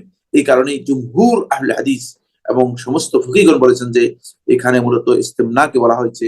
আর ইস্তেমনা এটি একেবারেই সিয়াম ভঙ্গকারী যদি কেউ ইচ্ছাকৃতভাবে ইস্তেমনা করে থাকে, ইস্তেমনা হচ্ছে বীর্যপাত ঘটানো। এরপরে সিয়াম ভঙ্গকারী হচ্ছে যদি হাইজ এবং নেফাসের রক্ত যদি কেউ দেখে, কেউ যদি হাইজ এবং নেফাসের রক্ত যদি দেখে, তাহলে তার সিয়াম কি হয়ে যাবে? নষ্ট হয়ে যাবে। কারণ হলো আল্লাহ রাসূল সাল্লাল্লাহু আলাইহি ওয়াসাল্লাম এখানে স্পষ্ট করে বলেছেন যে এই দুটি, হাইজের রক্ত এবং নেফাসের রক্ত, মূলত সিয়াম ভঙ্গকারী বিষয়। পরে রাসূলুল্লাহ সাল্লাল্লাহু আলাইহি ওয়াসাল্লাম সহিহ বুখারী হাদিস নম্বর 304, রাসূলুল্লাহ সাল্লাল্লাহু আলাইহি ওয়াসাল্লাম ইরশাদ করেন, আলাইসা ইযা হাদাত লাম তুসাল্লি ওয়া লাম তাসুম। এই হাদিস থেকে বোঝা যায় আলাইসা, আর যখনই কোনো নারী তার হাইজ হয়ে যায়, সে সালাত আদায় করে না এবং সিয়াম পালন করে না, এটা কি ঠিক নয়? এই হাদিস থেকে বোঝা যায় যে তার জন্য সালাত এবং সিয়াম পালন করা নিষিদ্ধ, এবং সে যদি সালাত এবং সিয়াম পালন করে তাহলে তার সেটি হবে না। ফলে এই আয়াত এবং এই হাদিস এবং আল্লাহ রাসূল সাল্লাল্লাহু আলাইহি ওয়াসাল্লামের নির্দেশনা থেকে স্পষ্ট বোঝা যায়, যদি কোনো ব্যক্তি হাইজ অথবা নেফাসের মধ্যে থাকে, তাহলে তার সিয়াম ভঙ্গ হয়ে যাবে, সিয়াম ভঙ্গ হয়ে যাবে। এরপরে যে পয়েন্টটি সেটা হলো ইচ্ছাকৃতভাবে যদি কেউ বমি করে থাকে, মুখ ভরে ইচ্ছাকৃতভাবে যদি কেউ বমি করে থাকে, ইচ্ছাকৃতভাবে বমি করা মুখের মাধ্যমে, এটি তার সিয়ামকে নষ্ট করে দেবে। এখানে রাসূলুল্লাহ সাল্লাল্লাহু আলাইহি ওয়াসাল্লাম একটা হাদিস রয়েছে, আবু দাউদ তার সুনানের মধ্যে বর্ণনা করেছেন, এবং তিরমিজি এবং ইবনে মাজাহ তার সুনানের মধ্যে বর্ণনা করেছেন। শেখ নাসরুদ্দিন আলবানী রাহমাতুল্লাহি আলাইহি সহিহ ইবনে মাজাহ সহিতে হাদিসটাকে সহিহ বলেছেন, 1368 নম্বর হাদিস। রাসূলুল্লাহ সাল্লাল্লাহু আলাইহি ওয়াসাল্লাম ইরশাদ করেন, মান জারা আগুল কাইউ ফালাইসা আলাইহি কাদা, যাকে বমি মানে কি করেছে, উদ্বুদ্ধ করে, এমনিতেই বমি হয়ে গিয়েছে, মানে বমি তাকে মানে এসে তাকে চাপ দিয়ে বমি হয়ে গিয়েছে, অর্থাৎ অনিচ্ছাকৃত যার বমি হয়েছে, ফালাইসা আলাইহি কাদা, তার উপর কাদা নেই, অর্থাৎ তার সিয়াম হয়ে যাবে। ওয়ামান ইস্তাকা আমদান, আর যে ব্যক্তি ইচ্ছাকৃতভাবে বমি করলো, ফালইয়াকদি, সে যেন কাজা করে, অর্থাৎ তার সিয়াম নষ্ট হয়ে যাবে। একেবারে সুস্পষ্ট হাদিস থেকে আল্লাহ রাসূল সাল্লাল্লাহু আলাইহি ওয়াসাল্লাম উল্লেখ করেছেন। আচ্ছা, এরপরে যে পয়েন্টটি সেটা হলো সিয়াম ভঙ্গকারী কাজগুলোর মধ্যে আরো গুরুত্বপূর্ণ একটি বিষয় রয়ে গিয়েছে, সেটা হচ্ছে এই নিয়ে আলেমদের মধ্যে ইখতিলাফ রয়েছে। মানে সিয়াম ভঙ্গকারী কাজগুলোর মধ্যে কিছু কিছু বিষয় ইখতিলাফি রয়েছে, সেগুলো আমাদের আলোচনার মধ্যে আসেনি, আমরা সে আলোচনায় যাচ্ছি না। তবে আর রিদ্দা, এটা হলো 6 নম্বর। 7 নম্বর হচ্ছে আর রিদ্দা। রিদ্দা হচ্ছে মানে যদি কোনো ব্যক্তি মুরতাদ হয়ে যায় তাহলে তার সিয়াম নষ্ট হয়ে যাবে। কারণ ইবাদত আর মুরতাদের ইবাদত আল্লাহ তাআলার কাছে গ্রহণযোগ্য নয়। মুরতাদ ব্যক্তির ইবাদত আল্লাহ তাআলার কাছে গ্রহণযোগ্য হবে না, তার সিয়াম নষ্ট হয়ে যাবে, তার সিয়াম নষ্ট হয়ে যাবে। এরপরে যে পয়েন্টটি খুবই গুরুত্বপূর্ণ সেটা এখানে 7 নম্বর পয়েন্ট। 6 নম্বর, 7 নম্বর, 8 নম্বর পয়েন্ট। 8 নম্বর পয়েন্ট হচ্ছে যেটা, সেটা হলো কোনো ব্যক্তি যদি দিবসের কোনো একটা অংশে এই নিয়ত করে যে আমি সিয়াম রাখবো না অথবা আমি সিয়াম পালন করবো না, তাহলে তার সিয়াম নষ্ট হয়ে যাবে। কারণ সিয়াম নষ্ট করার যদি কোনো ব্যক্তি সিয়াম ভঙ্গ করার কোনো নিয়ত করলেই সাথে সাথে তার সিয়াম নষ্ট হয়ে যাবে। এটা সিয়াম ভঙ্গকারী কাজ। আমাদের অনেক লোক আছে হঠাৎ করে রাগারাগি করছে, বলছে আজকে আর রোজাই রাখবো, আজকে আর রোজাই রাখবো, তার সিয়াম নষ্ট হয়ে যাবে, তার সিয়াম নষ্ট হয়ে যাবে। সুতরাং খবরদার, এই বিষয়গুলো খুবই ইম্পর্টেন্ট। সেটা হচ্ছে যদি কেউ এই নিয়ত করে থাকেন তাহলে তার সিয়াম নষ্ট হয়ে যাবে। এই সিয়াম ভঙ্গকারী বিষয়গুলোর সাথে 3টি জিনিস অপরিহার্য জড়িত। শেখ ইবনে উসাইমিন রাহিমাহুল্লাহ তাআলা তার ফতোয়ার মধ্যে উল্লেখ করেছেন, সর্বমতের মধ্যে উল্লেখ করেছেন, এবং এটা জুমহুর আহলে হাদিসের বক্তব্য। বাকি আলেমদের মধ্যে একটি মাসআলা ইখতিলাফ আছে। যাই হোক, সেটা আমরা আলোচনা করবো না, শুধুমাত্র পয়েন্ট গুলো। এটা হচ্ছে এর হুকুম সম্পর্কে জানা থাকতে হবে, যেটা আগে আলোচনা হয়েছে। কাজগুলো আপনি করবেন একেবারে সিয়াম ভঙ্গকারী কাজগুলো সজ্ঞানে করতে হবে। মানে আপনি একেবারেই মাতাল হয়ে পাগল হয়ে যদি করেন সেটা হবে না। আর স্বেচ্ছায় যদি আপনি করেন তাহলে মানে এগুলো সিয়াম ভঙ্গকারী হিসেবে আসবে, সিয়াম ভঙ্গকারী হিসেবে আসবে। এরপরে কিছু পয়েন্ট নিয়ে আমাদের আলোচনা আছে, সেই আলোচনাগুলো হলো এই যে কিছু কিছু বিষয় আলেমদের মধ্যে কিছু মতপার্থক্য রয়েছে সিয়াম ভঙ্গ করার বিষয়। তার মধ্যে একটি মাসআলা, মাসআলাতুল হিজামা, যেটাকে কাপিং বলা হয় থাকে, কাপিং বা শিঙ্গা লাগানো। কাপিং বা শিঙ্গা লাগানোর ব্যাপারে আলেমদের দুটি বক্তব্য রয়েছে। একদল আলেম বলেছেন এতে সিয়াম নষ্ট হয়ে যাবে। তারা সহিহ বুখারীর 1939 নম্বর হাদিসটিকে দলিল হিসেবে গ্রহণ করেছেন।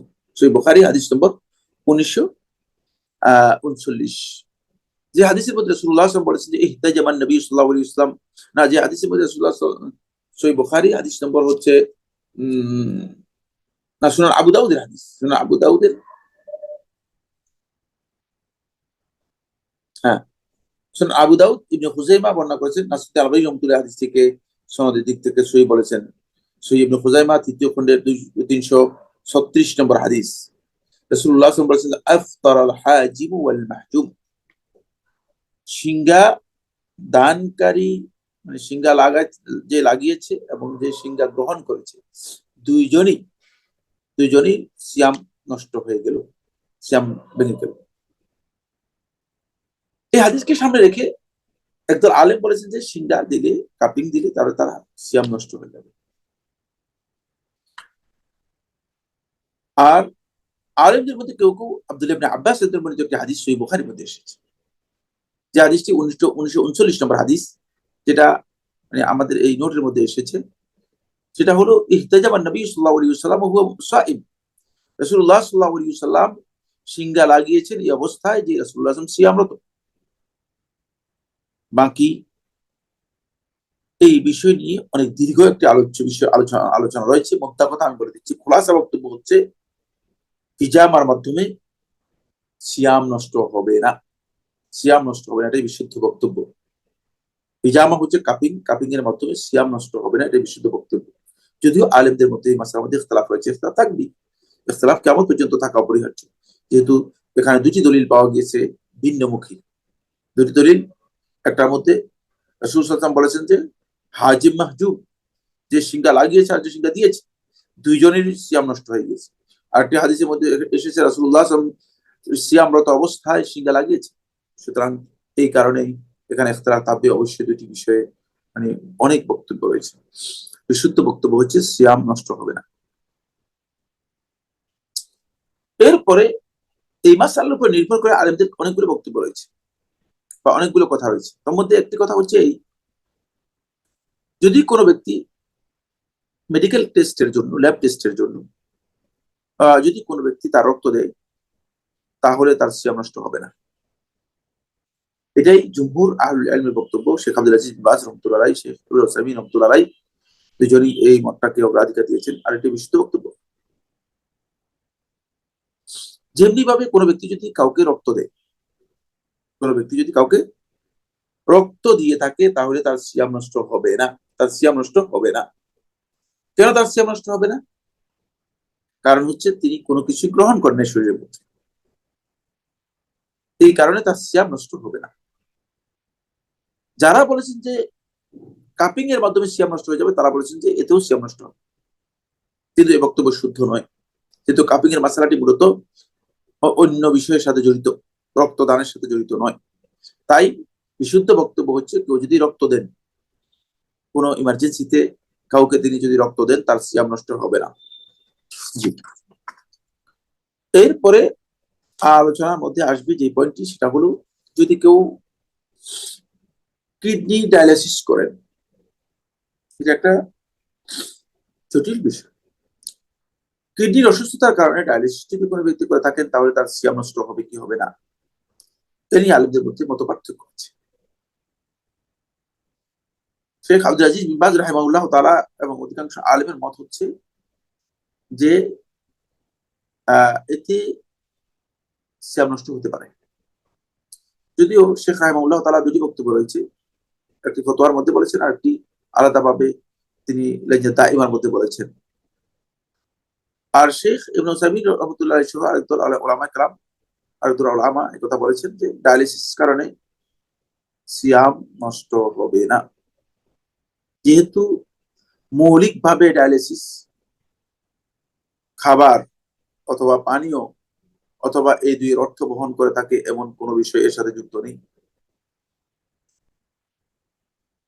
বিশুদ্ধ বক্তব্য হচ্ছে, এক্ষেত্রে যদি কেউ ডায়ালিসিস করেন, তাহলে তার সিয়াম নষ্ট হবে না যদি এর মধ্যে 1 নম্বর পুষ্টিবর্ধক অথবা শরীরের খাবারের কোনো যোগান দিয়ে থাকে, এই ধরনের কোনো ইনজেকশন অথবা কোনো ওষুধ সেবন না করা হয়ে থাকে। 2 নম্বর যে বিষয়টি, সেটা হচ্ছে এই, এর সাথে কোনো স্যালাইন জাতীয় ওষুধ যেন কেউ মানে পুশ না করে। শুধুমাত্র যদি ডায়ালিসিস হয়ে থাকে, তাহলে এতে সিয়াম নষ্ট হবে না। এর সাথে 3 নম্বর হচ্ছে, যদি কোনো রক্ত এর মধ্যে, রক্ত দেওয়ার কোনো কাজ সংযুক্ত না থাকে। কারণ কোনো ব্যক্তির যদি রক্ত দেওয়া হয় থাকে শরীরের মধ্যে, তার সিয়াম নষ্ট হবে। আব্দুল্লাহ ইবনে আব্বাস রাদিয়াল্লাহু আনহু হাদিস থেকে এটি বোঝা যায়। তাই এখানে একটি বিষয় খুবই গুরুত্বপূর্ণ বা জানা দরকার, সেটা হচ্ছে এই, ডায়ালিসিস অত্যন্ত ভয়ঙ্কর একটি বিষয়। সেক্ষেত্রে একজন ব্যক্তির জন্য উচিত হচ্ছে, তিনি ডায়ালিসিস যেদিন করবেন, তিনি সেদিন সিয়াম রাখবেন না। কারণ আমরা আগেই বলেছি, যদি কোনো ব্যক্তি নিজের কোনো অঙ্গহানির আশঙ্কা করেন অথবা নিজের কোনো জীবন নাশের আশঙ্কা করে থাকেন, তাহলে সে ব্যক্তির জন্য সিয়াম ভঙ্গ করাটা উচিত। সিয়াম না রাখাটা তার জন্য উত্তম, এবং কেউ কেউ হারাম বলেছেন। সেক্ষেত্রে ডায়ালিসিস যিনি করবেন, ডায়ালিসিস দিন তিনি সিয়াম পালন করবেন না, এটাই উত্তম। তাহলে এই মাসালাটি এখানে আসবেই না, এই মাসালায় আসবেই না। ডায়ালিসিস যারা করছেন, তারা ওই দিন সিয়াম পালন করবেন না, পরবর্তী সিয়াম পালন করবেন। আর আমি স্পষ্ট করে বলেছি, কোরআন কারীমের ওই আয়াত, ওমান কানা মিনকুম মারিদান আও আলা সাফার, আল্লাহ সুবহানাহু ওয়া তাআলা এখানে অসুস্থ বলেছেন। অসুস্থকে আল্লাহ তাআলা কমন রেখে দিয়েছেন। সুতরাং যে কোনো ধরনের অসুস্থতার কারণে ওই ব্যক্তির জন্য বৈধ, তিনি সিয়াম ভঙ্গ করতে পারবেন। তেল এবং সুগন্ধি যদি কেউ ব্যবহার করে থাকেন, তাহলে সিয়াম নষ্ট হবে না। তেল এবং সুগন্ধি ব্যবহার করলে সিয়াম নষ্ট হবে না। যদি কেউ সুরমা ব্যবহার করে থাকেন তাহলে সিয়াম নষ্ট হবে না, সিয়াম নষ্ট হবে না। যে সমস্ত কারণে সিয়াম নষ্ট হয়ে থাকে তোর মধ্যে এটি নেই। সুতরাং কেউ যদি সুরমা ব্যবহার করে থাকেন তাহলে তার সিয়াম নষ্ট হবে না, সিয়াম নষ্ট হবে না। মিসওয়াক করলে সিয়াম নষ্ট হবে না। টুথব্রাশ, টুথপেস্ট অথবা দাঁত ব্রাশ যদি ব্যবহার করে থাকেন এতে সিয়াম নষ্ট হবে না।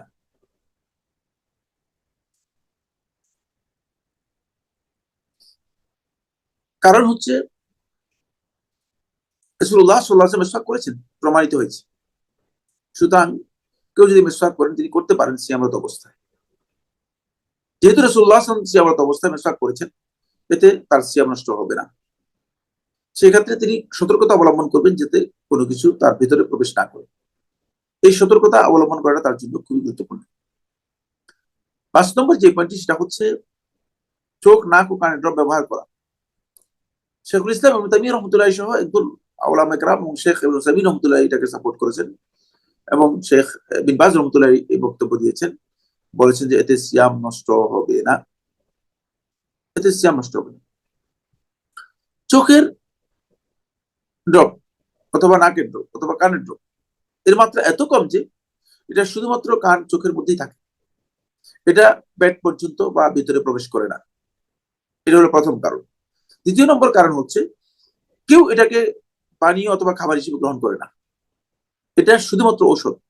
এই জন্য শেখুল ইসলাম ইবনে তাইমিয়া রাহমাতুল্লাহ বলেছেন যে যেটা ঔষধ হিসেবে শুধুমাত্র ব্যবহার করে থাকে আর সুনির্দিষ্ট কোনো অর্গানের মধ্যে ব্যবহার করা হয় থাকে এবং যেটা ভিতরে সরাসরি প্রবেশ করে না, সেটি যদি কেউ ব্যবহার করে থাকে তার সিয়াম নষ্ট হবে না, এটি বিশুদ্ধ বক্তব্য। যদিও আলেমদের মধ্যে আমাদের দেশে কিছু কিছু আলেম বলছেন যে চোখে ড্রপ ব্যবহার করলে অথবা নাকে যদি ড্রপ ব্যবহার করে থাকে তাহলে তার সিয়াম নষ্ট হয়ে যাবে। তাদের এই বক্তব্য মোটেও শুদ্ধ নয়। কারণ হচ্ছে হানাফি ফকিহগণ যে কথা বলেছেন সেটা হচ্ছে অবশ্যই কোনো কিছু সরাসরি মানফাদের মাধ্যমে, মানে সরাসরি কোন একটা অঙ্গের মাধ্যমে সরাসরি ভিতরে প্রবেশ করতে হবে। আর চোখের ড্রপ কোনোভাবেই ভিতরে প্রবেশ করে না, ভিতর পর্যন্ত যাওয়ার কোনো সুযোগ নেই। পেটে অথবা মানে ভিতরে শরীরে প্রবেশ করার পরিপূর্ণরূপে শরীর ওই অর্গানের মধ্যেই শুধুমাত্র সীমাবদ্ধ থাকে। সুতরাং এটি হানাফি ফিকহের যে কিয়াস রয়েছে সেই কিয়াস অনুযায়ী যদি কেউ বলে থাকেন যে চোখের ড্রপ অথবা নাকের ড্রপ ব্যবহার করলে সিয়াম নষ্ট হয়ে যাবে, তিনি ভুল বলেছেন, সঠিক নয় তার বক্তব্য। 6 নম্বর যে পয়েন্টটি সেটা হলো অনিচ্ছাকৃত যদি কেউ বমি করে থাকে, মানে যেই ব্যক্তি বমি করেছে কিন্তু বমিটা তার আসলে ইচ্ছাকৃত ভাবে হয়নি, অনিচ্ছাকৃত ভাবে তার বমি হয়েছে, যদি এমন হয়ে থাকে তাহলে তার সিয়াম আহ নষ্ট হবে না। আমরা বেশিরভাগ ক্ষেত্রে দেখি যে যারা বমি করে থাকেন ইচ্ছাকৃত ভাবে গলার মধ্যে অথবা মুখের মধ্যে হাত ঢুকিয়ে বমি করা, এরকম লোকের সংখ্যা খুব কমই দেখা যায়। এরকম লোক বেশিরভাগই ব্যাকল, কোন সন্দেহ নেই। বেশিরভাগ বমি হয় থাকে অনিচ্ছাকৃত ভাবে, তাহলে এই ধরনের বমি হলে আপনার সিয়াম নষ্ট হবে না। 7 নম্বর হচ্ছে অসুস্থতার কারণে যদি কেউ ইনহেলার ব্যবহার করে থাকেন তাহলে তার সিয়াম নষ্ট হবে না। ইনহেলার একেবারেই স্বল্প মাত্রায় ব্যবহার করা হয় থাকে, ওই আগের যে কারণগুলো রয়েছে সেই কারণগুলো এখানে বিদ্যমান। ইনহেলারকে দুনিয়ার কেউ খাবার বা পানি হিসেবে ব্যবহার করেছে এটি প্রমাণিত হয়নি। আর ইনহেলার মধ্যে এমন কোনো জিনিস নেই যেটা মানে একেবারে আপনার মানে পেটে প্রবেশ করে যাবে। শুধুমাত্র যে অর্গানের জন্য দেওয়া হয়ে থাকে সেই অর্গান পর্যন্ত এর মানে অ্যাক্সেস রয়েছে অথবা সেখানে কাজ করে থাকে, তাও একেবারে স্বল্প মাত্রায়। এখানে অনেক লম্বা আলোচনা রয়েছে যেটা আজকের আলোচ্য বিষয়ের মধ্যে আমাদের আসে, আমরা এখানে আলোচনা করব। সেক্ষেত্রে আপনি ইনহেলার যদি নেন তাহলে আপনার সিয়াম নষ্ট হবে না। আরো যে কারণে সিয়াম নষ্ট হবে না সেটি হচ্ছে যদি কেউ ইনজেকশন ও ইনসুলিন নিয়ে থাকেন তাহলে তার সিয়াম নষ্ট হবে না। এটা কমন বক্তব্য নয়, ইনজেকশনের ব্যাপারে একটু মানে বক্তব্যটা আর একটু বিশ্লেষণের দাবি রাখে, আর একটু ব্যাখ্যার দাবি রাখে। ইনজেকশন দুই ধরনের। একটা ইনজেকশন হচ্ছে যেটা শুধুমাত্র মানে শরীরের কোনো অঙ্গের মধ্যে দেওয়া হয়ে থাকে, অঙ্গের মধ্যে গেলে সেই ইনজেকশনটুকু শরীরে কাজ করে থাকে অসুস্থতার জন্য শুধুমাত্র ওষুধ হিসেবে। এই ধরনের কোনো ইনজেকশন যদি কেউ ব্যবহার করে থাকেন, যেমন ইনসুলিন বা ইনসুলিন জাতীয় কোন ইনজেকশন, তাহলে অ্যান্টিবায়োটিক ইনজেকশন ইত্যাদি, তাহলে তার এই ইনজেকশনের কারণে সিয়াম নষ্ট হবে না, এটা বিশুদ্ধ বক্তব্য। কারণ এটা কোনোভাবেই খাবারের অর্থ এর মধ্যে নেই, অথবা পানির কোনো অর্থ এর মধ্যে নেই। তাই এটা শরীরের একটি অংশের মধ্যে দেওয়া হয়ে থাকে, শরীরে প্রবেশ করে পরিপূর্ণরূপে, মানে এটা পেটে বা একেবারে ভিতরে প্রবেশ করে না। আরেক প্রকার ইনজেকশন আছে, সেটা হলো যেখানে সেলাইন জাতীয় বা পুষ্টিবৃদ্ধি করে এমন ধরনের ইনজেকশন, যেগুলো খাদ্যের বিকল্প হিসেবে, খাবারের বিকল্প হিসেবে যে সমস্ত ইনজেকশন ব্যবহার করা হয় থাকে, যদি খাবারের বিকল্প হিসেবে যদি কোনো ইনজেকশন ব্যবহার করা হয় থাকে, তাহলে সেই ইনজেকশনে সিয়াম নষ্ট হবে, এটি আলেমদের সকলের একমত। খাবারের বিকল্প হিসেবে যদি কেউ ইনজেকশন ব্যবহার করা থাকে, তাহলে তার সিয়াম নষ্ট হয়ে যাবে, সিয়াম নষ্ট হয়ে যাবে। এখানে একটি মাসালা খুবই গুরুত্বপূর্ণ, সেটা হচ্ছে এই ইনজেকশন গুলো শরীরে পুশ করা হয় থাকে দুই পদ্ধতিতে। একটি হচ্ছে মাসেলে ব্যবহার করা হয় থাকে, শরীরে কোন কোন অংশের মধ্যে দেওয়া হয় থাকে, যেমন চোখে যে ইনজেকশন দেওয়া হয় থাকে, এভাস্টিন জাতীয় ইনজেকশন যেগুলো আছে, সেগুলো যদি কেউ দিয়ে থাকে, তাহলে তার সিয়াম নষ্ট হবে না, যেহেতু তার আসলে কোনো কিছুই তার শরীরের ভিতরে বা পেটে প্রবেশ করেনি। কিছু ইনজেকশন ব্যবহার করা থাকে মানুষের আহ রগের মধ্যে এবং মানুষের শিরার মধ্যে ব্যবহার করা হয়, যেগুলো সরাসরি রক্তে মিশে যায়। এই প্রকারের ইনজেকশন নিয়ে আলেমদের বিতর্ক রয়েছে। বিশুদ্ধ বক্তব্য হচ্ছে এই প্রকারের ইনজেকশন পরিহার করাটাই উত্তম, এবং এতে সিয়াম নষ্ট হওয়ার সম্ভাবনা রয়েছে বেশি। কারণ হলো ওই আব্দুল্লাহ ইবনে আব্বাস বর্ণিত হাদিস থেকে বোঝা যায়, এটা মূলনীতি আব্দুল্লাহ ইবনে আব্বাস বলে দিয়েছেন, ইন্নামাল ফিতরু মিম্মা দাখাল, সিয়াম নষ্ট হবে ওই সমস্ত কাজে যেগুলো শরীরের মধ্যে সরাসরি প্রবেশ করে গিয়েছে। যেহেতু আপনার ব্লাডে সরাসরি চলে গিয়েছে, তাহলে সেটা সিয়াম নষ্ট হওয়ার সম্ভাবনা রয়েছে। আব্দুল্লাহ ইবনে আব্বাস রাদিয়াল্লাহু তাআলা যে মূলনীতি বর্ণনা করেছেন, সেই মূলনীতির আলোকে এটাই প্রতীয়মান হয়, এটাই বোঝা যায়। এখানে যে বিষয়টা আমরা গুরুত্ব দিচ্ছি সেটা হলো এই, যদি ইনজেকশন নেয়া বা ইনসুলিন নেওয়ার বিষয়টি যদি ডিলে করা যায়, সায়েম বা রোজাদারের জন্য উত্তম হচ্ছে তিনি সেটা সূর্যাস্তের পরে নিবেন। তাহলে তিনি এই বিতর্কের জায়গা থেকে নিজেকে তুলে নিতে পারলেন, বিতর্কের জায়গা থেকে তিনি বেরিয়ে আসলেন। ওয়াল খুরুজু মিনাল খিলাফি আউলা, আর ফিকহের অন্যতম মূলনীতি হচ্ছে এটি, আল খুরুজু মিনাল খিলাফি আউলা, ইখতিলাফ থেকে বেরিয়ে আসা এটি হচ্ছে সর্বোত্তম কাজ। সুতরাং ইখতিলাফে গিয়ে আপনি সিয়াম হবে কি হবে না, সিয়াম হবে কি হবে না, এই ধারণার মধ্যে গেলে আপনার সিয়ামটা মানে আশঙ্কাজনক, মানে আপনার মধ্যেও, মনের মধ্যেও একটা, যেটাকে মানুষ বলে খুঁতখুঁতি, মনের মধ্যে আপনার একটা খটকা লেগে থাকে, যেটা আপনার জন্য উচিত হবে না। এই কারণে উত্তম হচ্ছে যেটা, সেটা হলো আপনি সেটাকে ডিলে করে আপনি রাত্রে নিয়ে যেতে পারেন।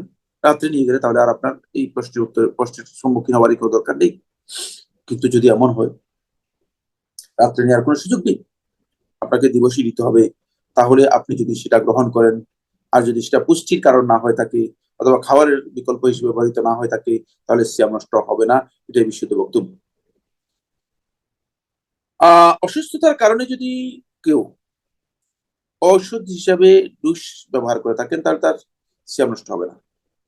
কারণ এটা একেবারেই মানে সুনির্দিষ্ট অর্গানে ব্যবহার করা হয় থাকে, সাথে সাথে এটা মিশে যায়, এবং সেটা শরীরের মধ্যে তার যে কাস্ট একশনটা আছে, সেই একশনটা সে শরীরের মধ্যে করে থাকে। এই ধরনের ডুস যদি কেউ ব্যবহার করে থাকেন, তাহলে সিয়াম নষ্ট হবে না, এটা বিশুদ্ধ বক্তব্য। যদিও কেউ কেউ আমাদের গবেষক বা আমরা দেখতে পাচ্ছি যে অনেকে এই মাসালার ব্যাপারে বলছে যে না, এতে সিয়াম নষ্ট হয়ে যাবে, আমি মনে করে থাকি যে বক্তব্য সঠিক নয়। সামান্য পরিমাণ খাবার যদি কেউ স্পষ্ট করে খাবারের স্বাদ নেন, খাবারের স্বাদ গ্রহণ করা, খাবারের লবণ বেশি হলো কিনা, খাবারের ঝাল বেশি হয়ে গেল কিনা, এতে সিয়াম নষ্ট হবে না। তবে যদি আপনি মনে করেন যে না এটা আপনি করবেন না, তাহলে এটা আপনার জন্য উত্তম হবে, কোনো সন্দেহ নেই। কারণ হচ্ছে মানে সিয়ামটাকে আপনি যতই মানে পরিচ্ছন্ন রাখতে পারেন ততই আপনার জন্য ভালো। এরপরে যে পয়েন্ট সেটা হলো এই, প্রচন্ড গরমের কারণে, তাপমাত্রার কারণে যদি কেউ বারবার গোসল করেন অথবা কেউ যদি কুলি করেন, তবে কুলি অধিক পরিমাণে কুলি করা মাকরুহ, অপছন্দনীয়। তাহলে তার সিয়াম নষ্ট হবে না, স্বভাবতই কুলিতে সিয়াম নষ্ট হবে না। কিন্তু রাসূলুল্লাহ সাল্লাল্লাহু আলাইহি ওয়াসাল্লাম হাদিসের মধ্যে বলেছেন যে বালিগিল মাদমাতা ইল্লা আন তাকুনা সাইমা, তুমি অধিক পরিমাণে কুলি করো, ভালো করে কুলি করো, ইল্লা আন তাকুনা সাইমা, তবে যদি তুমি সিয়াম পালনকারী হও তাহলে অধিক পরিমাণে বা বেশি পরিমাণে কুলি করবে না। এখান থেকে বোঝা যায় যে সিয়াম পালনকারীর জন্য রাসূলুল্লাহ সাল্লাল্লাহু আলাইহি ওয়াসাল্লাম কুলি অধিক পরিমাণে করাকে অপছন্দ করেছেন। তাই সিয়াম পালনকারী ব্যক্তির জন্য কুলি আহ করাটা জায়েজ, এতে সিয়াম নষ্ট হবে না। কিন্তু যদি তিনি অধিক পরিমাণে কুলি করেন আর আশঙ্কা থাকে যে কিছু না কিছু তার ভিতরে প্রবেশ করে যেতে পারে, তাহলে এই কাজটি তার জন্য পছন্দনীয় নয়, অপছন্দনীয়, মাকরুহ। ফলে সিয়ামরত অবস্থায় মানে অধিক পরিমাণে কুলি করা বা গড়বড়া করা, এটা শরিয়ার নির্দেশনা পরিপন্থী। এতে অনিচ্ছাকৃতভাবে আপনার পানি হয়তো গলদেশে প্রবেশ করে যেতে পারে, তো ভিতরে প্রবেশ করে যেতে পারে। কারণ যদিও অনিচ্ছাকৃতভাবে পানি গলদেশে প্রবেশ করলে সিয়াম নষ্ট হবে না, কিন্তু আপনি যেহেতু সববটা আপনার ইচ্ছাকৃতভাবে হয়েছে, তাহলে সবব মানে কারণটা, আপনি তো কুলিটা গড়বড়া করেছেন অধিক পরিমাণে, সেটা আপনি ইচ্ছাকৃতভাবে করেছেন, সেই ক্ষেত্রে এই কাজটি আপনার জন্য সিয়ামরত অবস্থায় সঠিক নয়, বরং এতে সিয়াম নষ্ট হয়ে যাবেও কেউ কেউ বলেছেন। কারণ হচ্ছে যদি পানি প্রবেশ করে নিশ্চিত হয়, তাহলে তার সিয়াম কাজা করাটাই হচ্ছে উত্তম। আসুন, সাপ, বিচ্ছু কিংবা অন্য কোনো বিষাক্ত প্রাণী কামড় দিলে সিয়াম বিনষ্ট হয় না। সাপে কামড় দিবে, এতে সিয়াম নষ্ট হওয়ার কিছুই নেই, কারণ এখানে খাবারও নেই, পানিও নেই, আর এই ধরনের কোনো কিছুই নেই। সুতরাং তার সিয়াম কি হবে না, সিয়াম নষ্ট হবে না। এখানে সিয়াম, যে সমস্ত কারণে সিয়াম নষ্ট হবে না সেগুলো আমরা আলোচনা করার পরেই আমরা এরপরে যে পয়েন্টটি নিয়ে আপনাদের সাথে কথা বলবো সেটা হচ্ছে আহ এরপরের পয়েন্টটি হচ্ছে যে সিয়াম শুদ্ধ হওয়ার জন্য বা কবুল হওয়ার জন্য যে শর্তগুলো রয়েছে, সেই শর্তগুলো, সিয়াম কবুল হওয়ার জন্য মৌলিক শর্তগুলো আমাদেরকে জানতে হবে। বন্ধুগণ, এখানে যে বিষয়টি খুবই স্পষ্ট সেটা হলো এই, ঈমান এবং ইসলাম যদি কোনো ব্যক্তি না থাকে, কাফির ব্যক্তি, ঈমান ব্যক্তি অথবা ঈমান ভঙ্গকারী আমল রয়েছে অথবা ইসলাম ভঙ্গকারী আমল রয়েছে, তাহলে সেই ব্যক্তির ইবাদতই কবুল হবে না। এই জন্য ঈমান হচ্ছে ইবাদতের জন্য প্রথম শর্ত। দ্বিতীয় নম্বর শর্ত হচ্ছে ইবাদত কবুল হওয়ার জন্য, এটা সকল ইবাদতের ক্ষেত্রে, তাকে মুকাল্লাফ মানে শরীয়তের তাকলিফের জন্য উপযুক্ত হতে হবে, শরীয়তের হুকুম তার উপর বর্তায়, এই ধরনের উপযুক্ততা থাকতে হবে। সেটা আমরা আলোচনা করেছি তিনটি বিষয়: প্রাপ্তবয়স্ক হওয়া, আকল সম্পন্ন হওয়া, তারপরে বালেগ বা আকল সম্পন্ন হওয়া, এবং তারপরে যে যে বিষয়টি সেটা হচ্ছে মুসলিম হওয়া। এটা অবশ্যই থাকতে হবে, এটা অবশ্যই থাকতে হবে। এরপরে সিয়াম কবুল হওয়ার জন্য গুরুত্বপূর্ণ শর্ত হচ্ছে অবশ্যই আপনি সিয়াম পালন করবেন। সিয়াম পালন করতে হবে, যে সিয়াম পালনের ক্ষেত্রে আপনি সিয়াম বিনষ্টকারী কোনো কাজ এর সাথে আপনার সম্পৃক্ততা থাকা যাবে না। এরপরে 4 নম্বর পয়েন্ট হচ্ছে সিয়ামের প্রতিবন্ধক বিষয়সমূহ হতে মুক্ত হওয়া। এটা মাওয়ানি ও সিয়াম, যেগুলো সিয়াম প্রতিবন্ধক, যেমন হাইজ, নেফাস, এগুলো আলোচনা করা হয়েছে, এগুলো আলোচনা চলে গিয়েছে। সিয়াম বিনষ্টকারী বিষয় সমূহ থেকে নিজেকে মুক্ত রাখা। এখানে যে বিষয়টি খুবই গুরুত্বপূর্ণ সেটা হচ্ছে মৌলিক কথা আরো 3টি রয়ে গিয়েছে, এটি এই নোটের মধ্যে যুক্ত করতে হবে। 1 নম্বর হচ্ছে সিয়াম এর জন্য আল্লাহর সন্তুষ্টি একমাত্র টার্গেট করতে। কোন ব্যক্তি যদি আল্লাহর সন্তুষ্টি টার্গেট না করে তাহলে তার সিয়াম কবুল হবে না। তারপরে যে পয়েন্টটি মৌলিক সেটা হচ্ছে হারাম থেকে অবশ্যই নিজেকে বিরত করতে হবে। হারাম কাজ করবেন আর সিয়াম পালন করবেন, ইবাদত। আল মুতালাব্বিসু বিল হারাম, যে ব্যক্তি হারামের মধ্যে লিপ্ত আছে তার ইবাদত আল্লাহ তাআলার কাছে কবুল হয় না। আল্লাহ তাআলা কবুলের ব্যাপারে স্পষ্ট করে বলেছেন কোরআনে কারীমের মধ্যে, ইন্নামা ইয়াতাকাব্বালুল্লাহু মিনাল মুত্তাকিন, আল্লাহ তাআলা কেবলমাত্র শুধুমাত্র মুত্তাকিদের কাছ থেকে গ্রহণ করে থাকেন, সুতরাং তার ইবাদত আল্লাহ তাআলার কাছে গ্রহণযোগ্য হবে না। এরপরে কবুলের জন্য গুরুত্বপূর্ণ যে শর্তটি সেটা হচ্ছে এই, আপনার নিয়তটাকে বিশুদ্ধ করতে হবে, আপনার নিয়তটা বিশুদ্ধ হতে হবে। তারপরে যে পয়েন্টটি গুরুত্বপূর্ণ সেটা হচ্ছে অবশ্যই রাসূলুল্লাহ সাল্লাল্লাহু আলাইহি ওয়াসাল্লামের সুন্নাহকে অনুসরণ করতে হবে। সিয়াম পালনের ক্ষেত্রে, সিয়াম পালনের ক্ষেত্রে যদি রাসূলুল্লাহ সাল্লাল্লাহু আলাইহি ওয়াসাল্লামের সুন্নাহকে বাদ দেন তাহলে আপনার সিয়ামটা সঠিক হবে না। তাহলে আমরা সিয়াম কবুল হওয়ার যে শর্তগুলো রয়েছে সেই শর্তগুলো আমরা আমাদের আলোচনার মধ্যে নিয়ে আসার পরেই এরপর আমরা যে পয়েন্টটি নিয়ে কথা বলবো সেটা হচ্ছে যেই সমস্ত কারণে রমাদান মাসের সিয়াম, কোন ব্যক্তির রমাদান মাসের সিয়াম ভঙ্গ করার জন্য অনুমতি দেওয়া হয়েছে, মানে যাদেরকে সিয়াম ভঙ্গ করতে ইসলামী শরীয়ত অনুমোদন দিয়েছে। আমরা জানি যে ইসলাম হচ্ছে দিন ইউসুফ, আর দিন ইউসুফ, দিন হচ্ছে সহজ, ইসলাম হচ্ছে সহজ দিন। কোন ব্যক্তির উপর যদি সিয়াম পালন করাটা কঠিন হয়ে যায় তাহলে ইসলাম সেটাকে সহজ করে দেবে। আল্লাহ সুবহানাহু ওয়া তাআলা কোরআনে কারীমের সূরা বাকারার 286 নম্বর আয়াতের মধ্যে ইরশাদ করেছেন, লা ইউকাল্লিফুল্লাহু নাফসান ইল্লা উসাহা, আল্লাহ তাআলা কাউকে তার সামর্থ্যের অতিরিক্ত কোনো কাজের জন্য আল্লাহ রাব্বুল আলামিন দায়িত্ব দেন না বা নির্দেশ দেন না, ভার দেন না। সুতরাং যদি সিয়াম পালন করাটা শারীরিক কারণে অথবা অন্য কোনো কারণে কোন ব্যক্তির উপর কঠিন হয়ে যায় তাহলে সেটি তার জন্য পালন না করে ইসলাম তাকে অনুমতি দিয়ে রেখেছে। ওমা জাআলা আলাইকুম ফিদ-দীনি মিন হারাজ, আল্লাহ তাআলা দ্বীনের মধ্যে তোমাদের জন্য কোনো কাঠিন্য আরোপ করেন নেই।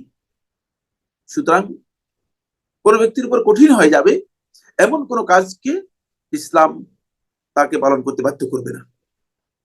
যাদের জন্য আল্লাহ সুবহানাহু ওয়া তাআলা রমাদান মাসে সিয়াম ভঙ্গ করার অনুমতি দিয়েছেন, 1, অসুস্থতার কারণে সিয়াম পালন যদি মারাত্মক ক্ষতির আশঙ্কা থাকে, আমি অবশ্যই মারাত্মক ক্ষতি কি সেটা বলে দিয়েছি। মারাত্মক ক্ষতি হচ্ছে তার অঙ্গহানির আশঙ্কা রয়েছে, অথবা তার অসুস্থতা বৃদ্ধি পেয়ে যাওয়ার আশঙ্কা রয়েছে, অথবা জীবননাশের আশঙ্কা রয়েছে, তাহলে তাকে সিয়াম ভঙ্গ করার অনুমতি রয়েছে। মুসাফির ব্যক্তি সফরের কারণে যদি তাকে যার সালাতের কসর রয়েছে তার সিয়াম ভঙ্গ করার অনুমতি রয়েছে, এটা আলোচনার মধ্যে এসে গেছে। নেফাসরত নারী যে শুদ্ধ সন্তান প্রসব করেছে তার সিয়াম ভঙ্গ করার অনুমোদন রয়েছে। গর্ভবতী মহিলা সিয়াম পালনে নিজ কিংবা তার গর্ভস্থ সন্তানের ব্যাপারে যদি আশঙ্কা করে থাকে তাহলে তার সিয়াম ভঙ্গ করার অনুমোদন রয়েছে।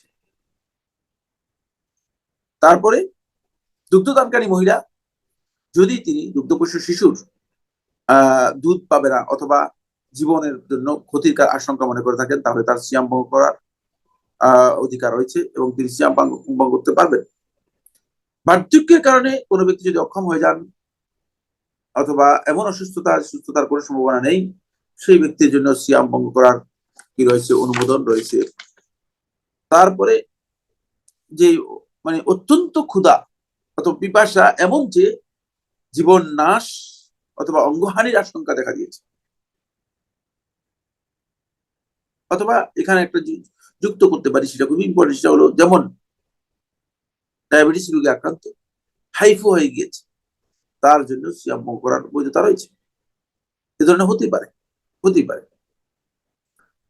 বার্ধক্যের কারণে যদি কোনো ব্যক্তি সিয়াম রাখলে তার জ্ঞান হারিয়ে যায়, অথবা সিয়াম থাকার কারণে তার বড় ধরনের ক্ষতি, মানে দেখা যায় যে তিনি শারীরিকভাবে সম্পূর্ণ অচল হয়ে যান, তাহলে তার সিয়াম ভঙ্গ করার বিষয়ে বৈধতা রয়েছে। পেশাগত বা অন্য কোনো কারণে নিয়মিত কিংবা প্রত্যহ যে ব্যক্তি সফরের প্রয়োজন হয়, সে ব্যক্তির জন্য জায়েজ আছে, তিনি সিয়াম ভঙ্গ করতে পারবেন। ডায়াবেটিসের রোগী যিনি নিয়মিত মান প্রাণনাশের আশঙ্কা করে থাকেন, তার জন্য সিয়াম ভঙ্গ করা বৈধ রয়েছে। 12 নম্বর পয়েন্ট যেটি, তিনি সিয়াম ভঙ্গ করতে পারবেন। যে সকল রোগের কারণে এমন ওষুধ সেবন করা বাধ্যতামূলক, যা সেবন করলে সিয়াম ভঙ্গ হয়ে যাবে, ওষুধ খেতে হবে, তাহলে তার জন্য যেমন কিডনি রোগী, কিডনি ট্রান্সপ্লান্ট যারা করেছেন, তাদের ওষুধ নিয়মিত খেতে হয়। ওষুধ ডিলে করলে তার সমস্যা রয়েছে, তিনি সিয়াম ভঙ্গ করতে পারবেন, তার জন্য সিয়াম ভঙ্গ করা জায়েজ রয়েছে। তারপরে এখানে আরেকটি পয়েন্ট যুক্ত করবে, সেটা হচ্ছে যেমন অসুস্থ ব্যক্তির মুরাফেক, অসুস্থ ব্যক্তির সাথে যে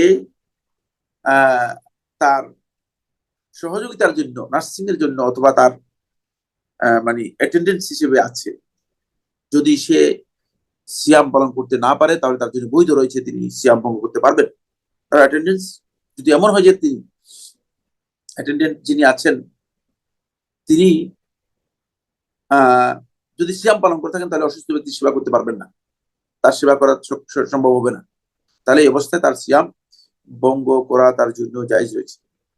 অথবা এমন কঠিন, এটা 15 নম্বর হচ্ছে এমন কঠিন কাজ তিনি করে থাকেন, যে কাজ করলে তিনি সিয়াম পালন করতে পারবেন না, সিয়াম পালন করা সম্ভব নয়, তাহলে এই ধরনের কোনো কাজ ভয়ঙ্কর, যেটা তার মানে এই কাজের কারণে তিনি যদি সিয়াম পালন করেন, তাহলে তার প্রাণনাশের অথবা বড় ধরনের শারীরিক ক্ষতির হুমকি রয়েছে, তাহলে তিনি সিয়াম ভঙ্গ করতে পারবেন। যেহেতু এই সবগুলো বিষয় মূলত আমরা জানি যে সবগুলো বিষয় খুবই গুরুত্বপূর্ণ, কারণ এগুলো মানুষের জীবনের সাথে জড়িত। তাই আল্লাহ রাব্বুল আলামিন কোনো ব্যক্তিকে ইবাদত করতে বলেন নাই, নির্দেশ দেন নাই যে তার নিজের জীবন ধ্বংস করে অথবা নিজের অঙ্গহানি করে তিনি আল্লাহ তাআলার ইবাদত করবেন, কারণ দিনটা হচ্ছে সহজ। সুতরাং অঙ্গহানি করে ইবাদত করার বিষয়টি এখানে আসবে না। এরপর আমরা যে পয়েন্টটি নিয়ে আলোচনা করবো, সেটা হচ্ছে সিয়ামের রক্ষণ।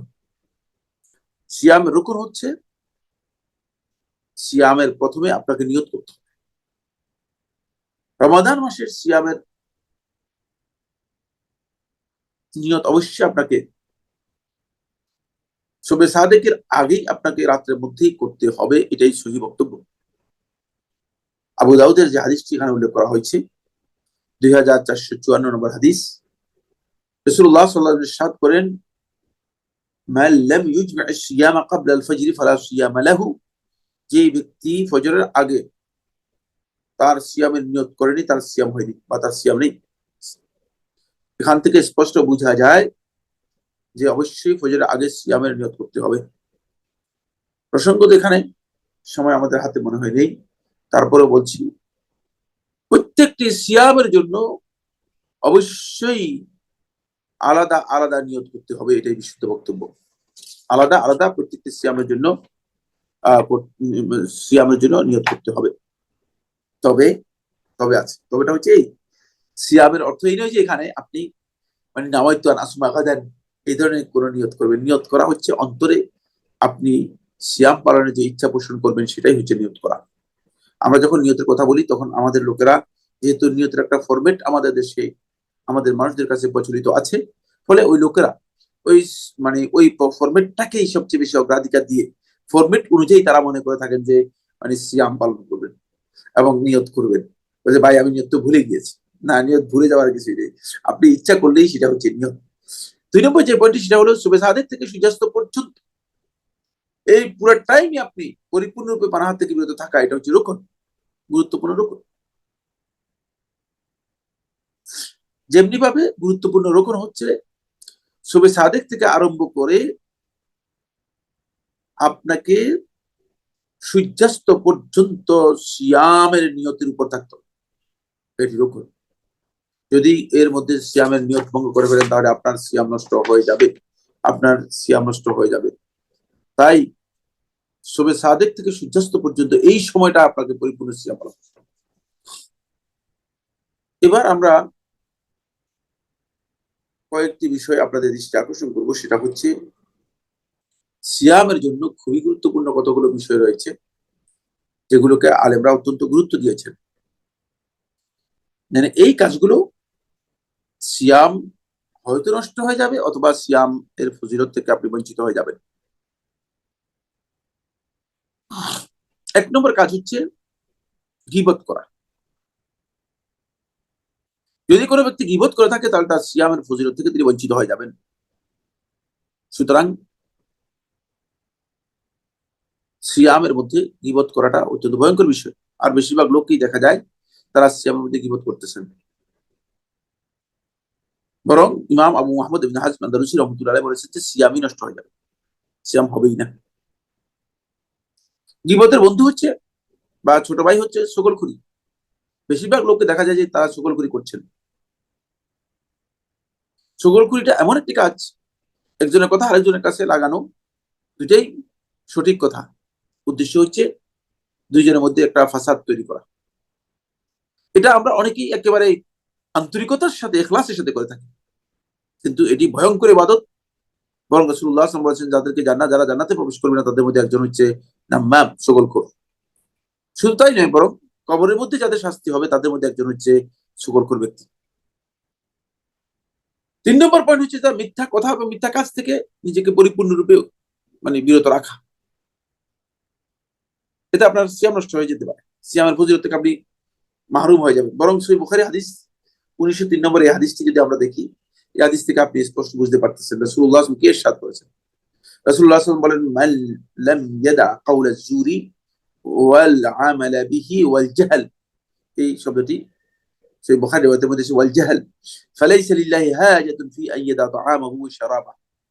যে ব্যক্তি মিথ্যা কথা এবং মিথ্যা কাজ, মিথ্যাচার যেগুলো আছে এগুলোকে বর্জন করলো না, ওয়াল জাহাল এখন মূর্খতাপূর্ণ আচরণ, হইচই করা, চিল্লাচিল্লি করা, চেঁচামেচি করা, রাগারাগি করা, মানুষের সাথে খারাপ আচরণ করা, এগুলো যে ব্যক্তি ছাড়তে পারলো না, ফালাইসা লিল্লাহি হাজা, আল্লাহ তাআলার কোনো প্রয়োজন নেই ফি আন ইয়াদা তাআমাহু ওয়া শারাবা, সে তার পানাহার বর্জন করুক, সে তার খাবার এবং পানি বর্জন করুক, এটা আল্লাহ তাআলার কোনো প্রয়োজন নেই। আল্লাহ তাআলা অভাবের জন্য অথবা সম্পদ কম হওয়ার কারণে তাদেরকে নির্দেশ দিয়েছে সিয়াম পালন করতে, এটা সঠিক নয়, বরং এটা ইবাদত। তাই কোনো ব্যক্তি যদি এই ধরনের কাজ করে থাকে তাহলে তার ক্ষতি হবে, কোনো সন্দেহ নেই। এরপরে সিয়াম বিনষ্টকারী ব্যক্তির বিধান। সিয়াম যে ব্যক্তি বিনষ্ট করলো, ইচ্ছাকৃতভাবে যে ব্যক্তি সিয়াম নষ্ট করলো, এখানে খুবই গুরুত্বপূর্ণ কয়েকটি পয়েন্ট আলোচনা করবো। আমি জানি না সময় আমাদের মনে হয় শেষ হয়ে গিয়েছে, আর অল্প সময় রয়েছে। 1 নম্বর বিষয় হচ্ছে রমাদানের সিয়াম যেহেতু একটি ফরজ ইবাদত, তাই কেউ যদি রমাদানের সিয়াম পালন করতে অস্বীকার করে অথবা সিয়ামের ফরজিয়তকে অস্বীকার করে, যে সিয়াম যে ফরজ এটাকে যদি কেউ অস্বীকার করে তাহলে সেই ব্যক্তি কাফের মুরতাদ, সমস্ত ওলামায়ে কেরামের ঐক্যমতে। তবে কাফের অর্থ এই নয় যে সে কাফের কুফরি করলো। খেয়াল রাখতে হবে যে কুফরি করলো আর কাফির এক কথা। শরীয়তের কোন বিধানের কাফির সাব্যস্ত হতে হলে অবশ্যই কোর্টের মাধ্যমে সাব্যস্ত হবে। কোন একজন কাদির কোর্টের মাধ্যমে কুফরি সাব্যস্ত হতে হবে, অন্যথায় তাকে কাফির বলা জায়েজ নেই। তার কাজটা কুফরি, সে কুফরিতে লিপ্ত হলো এবং কুফরি কাজ, এর মাধ্যমে সে দিন থেকে মোরতাদ হয়ে যাবে, বেরিয়ে যাবে। কিন্তু বেরিয়ে যাবে এটা কোর্টের মাধ্যমে ফেসলা হতে হবে। 2 নম্বর যে বিষয়টি, কেউ যদি সিয়ামের বিধান স্বীকার করে তবে তা পালনে ইচ্ছাকৃতভাবে অবহেলা, অলসতা প্রদর্শন করে, তাহলে সে ব্যক্তি কাফের হবে কি হবে না এ নিয়ে আলেমদের মধ্যে ইখতিলাফ রয়েছে। বিশুদ্ধ বক্তব্য হচ্ছে সে কাফের হবে না, সে কাফের হবে না। ইচ্ছাকৃতভাবে অবহেলা করেছে কিন্তু সে ব্যক্তি সিয়াম আহ পালন করতে তার দ্বিধা নেই, কিন্তু পালন করে না, অলসতা করে, খামখেয়ালি করে, উদাসীনতার কারণে, তাহলে সে ব্যক্তি কাফের হবে না। বিশুদ্ধ বক্তব্য হচ্ছে সে কাফের হবে না। যদিও আলেমদের মধ্যে এই মাসআলার মধ্যে কিছু মত পার্থক্য আছে, মতবিরোধ আছে। স্বাভাবিক কথাই আমরা জানি যে মতবিরোধ থাকবেই আলেমদের এই মাসআলাগুলো নিয়ে। তবে যদি বিলকুল্লিয়া পরিপূর্ণরূপে সে ব্যক্তি সিয়াম সহ কোনো ইবাদত পালন না করে থাকে, তাহলে সে ব্যক্তি কুফরি করলে কোনো সন্দেহ নেই, তার এই কাজটি সঠিক হবে না। এখানে যে বিষয়টি আমাদের জানা দরকার সেটা হচ্ছে, যদি কেউ ওজনের কারণে রমাদান মাসের সিয়াম ভঙ্গ করে থাকে, তাহলে সে ব্যক্তি একটি সিয়ামের পরিবর্তে একটি সিয়াম কাজা করতে হবে। এটাকে কাজা বলা হয় থাকে। ফাইদ্দাতুন মিন আইয়ামিন উখরা, অন্য দিনগুলোতে সে সিয়ামটাকে পরিপূর্ণ করে দেবে। অবশ্যই তার ওজন আছে কিনা সেটা কনফার্ম হতে হবে। মানে সে যে সিয়াম ভঙ্গ করেছে, কি ওজনের কারণে ভঙ্গ করেছে না ইচ্ছাকৃত ভঙ্গ করেছে। তাহলে এই পয়েন্টে আমাদের যেটা জানতে হবে সেটা হলো এই, কেউ যদি ইচ্ছাকৃত ভাবে সিয়াম ভঙ্গ করে থাকে, তার মাসআলা হচ্ছে সে ব্যক্তি ইচ্ছাকৃত ভাবে সিয়াম নষ্ট করলে তাহলে এই সিয়ামের কাজা এবং কাফারা নেই। কারণ হচ্ছে আলেমরা এই মাসআলার মধ্যে ইখতিলাফ করেছেন যে সে কি কাফের হবে কি হবে না। যদি কাফের হবে কি হবে না এই মাসআলার মধ্যে ইখতিলাফ থাকে, তাহলে প্রশ্নই আসে না ইচ্ছাকৃত ব্যক্তি ফরজ কোন ইবাদত যদি কেউ ইচ্ছাকৃত ভাবে নষ্ট করে থাকে, তাহলে তার কোনো কাজা এবং কাফারা নেই। তাহলে এই ব্যক্তি আল্লাহ তাআলার কাছে তওবা করবে, তওবা করে নিয়মিত সিয়াম পালন করবে এবং চেষ্টা করবে অধিক পরিমাণে নফল সিয়াম পালন করার জন্য। এটাই বিশুদ্ধ বক্তব্য। আর যদি কেউ সিয়াম ভঙ্গ করে থাকে তার অসুস্থতার কারণে, ওজনের কারণে, অসুস্থতার কারণে, এমন অসুস্থতা যেটি কোনোভাবেই আর সুস্থ হওয়ার সম্ভাবনা নেই, অথবা এমন বার্ধক্য যে বার্ধক্যের কারণে আর তিনি সিয়াম পালন করতে পারছেন না, অক্ষম, তাহলে এই অবস্থায় তিনি ফিদিয়া দিবেন। ফিদিয়া কাফারা নয়। অনেকে ফিদিয়াকে কাফারা মনে করে থাকেন। ফিদিয়া এবং কাফারার মধ্যে পার্থক্য রয়েছে। ফিদিয়া হচ্ছে বিনিময়ে কোনো খাবার দেয়া, আর এটা বিনিময়ে যে খাবারটা সেটা হচ্ছে মিসকিনকে খাওয়াবে। একজন মিসকিনকে একটি সিয়ামের এগরিস্টে এক বেলা খাওয়ানো হচ্ছে ফিদিয়া। তাহলে তিনি প্রত্যেকটি মিসকিনকে এক বেলা খাওয়ালেই তার সিয়ামের বিনিময় হয়ে যাবে, যিনি সিয়াম পালন করতে পারেননি। কি কারণে? ওজরের কারণে। এমন ওজর যে ওজর কোনো ভালো হওয়ার কোনো সম্ভাবনা নেই। আর যদি ভালো হওয়ার সম্ভাবনা থাকে তাহলে তিনি কাজা করবে। আর এটি হচ্ছে কাফারা। কাফারা হচ্ছে শাস্তিমূলক বিধান। সেটা হচ্ছে কোনো ব্যক্তি যদি ইচ্ছাকৃতভাবে রমাদান মাস স্ত্রী সহবাস করে থাকে, তারই রমাদান মাসের হুরমত, রমাদান মাসের যে শ্রেষ্ঠত্ব রয়েছে সেই শ্রেষ্ঠত্ব তিনি কি করলেন? লঙ্ঘন করলেন। যদি রমাদান মাসের ইচ্ছাকৃতভাবে রমাদান মাসে যদি তিনি স্ত্রী সহবাস করেন, তাহলে তার এর কারণে তার উপর রমাদান মাসের সিয়ামের কাফারা আদায় করতে হবে তাকে। সিয়ামের কাফারা, ওই সিয়াম তো তাকে কাজা আদায় করবেই, উপরন্তু তার উপর একটা অতিরিক্ত কাফারা আসবে।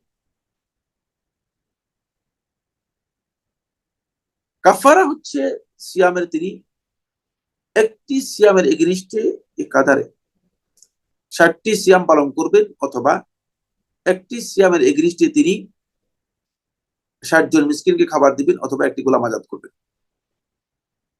এই কাফারা যদি কেউ ইচ্ছাকৃতভাবে রমাদান মাসে স্ত্রী সহবাস করে তাহলে তার উপর, এটি শুধুমাত্র স্ত্রী সহবাসের উপর প্রযোজ্য হবে, কিন্তু ওই ব্যক্তির উপর প্রযোজ্য হবে না যে ব্যক্তি ইচ্ছাকৃতভাবে রমাদান মাসের সিয়াম নষ্ট করেছেন। কারণ ইচ্ছাকৃতভাবে রমাদান মাসের সিয়াম যদি কেউ নষ্ট করেন তার উপর কোনো কাদা এবং কাফারা নেই। সুতরাং আমরা আজকের যে ওয়ার্কশপে আপনাদের সাথে যে বিষয়গুলো শেয়ার করলাম, সেগুলোর সর্বশেষ যে কথা সেটা হলো এই, যে রমাদান মাসের সিয়াম যদি ওজরের কারণে কেউ নষ্ট করে থাকেন তাহলে তার জন্য কাদা এর ব্যবস্থা রয়েছে অথবা ফিদিয়ার ব্যবস্থা রয়েছে। আর রমাদান মাসের হুরমত নষ্ট করে যদি কেউ রমাদান মাসের সিয়াম ভেঙে ফেলেন তাহলে তার উপরে কাফফারা রয়েছে। কিন্তু ইচ্ছাকৃতভাবে কোনো ব্যক্তি যদি রমাদান মাসে সূর্যাস্তের পর থেকে মানে তিনি যদি রমাদান মাসে সিয়াম ভঙ্গ করাকারী এমন কোনো কাজ তিনি করে থাকেন তাহলে তার রমাদান মাসের কাদা কাফফারা কিছুই নেই, বরং তাকে এর জন্য আল্লাহ তার কাছে তওবা করতে হবে এবং নিয়মিত আল্লাহ রাব্বুল আলামিনের কাছে তাকে ক্ষমা চাইতে হবে।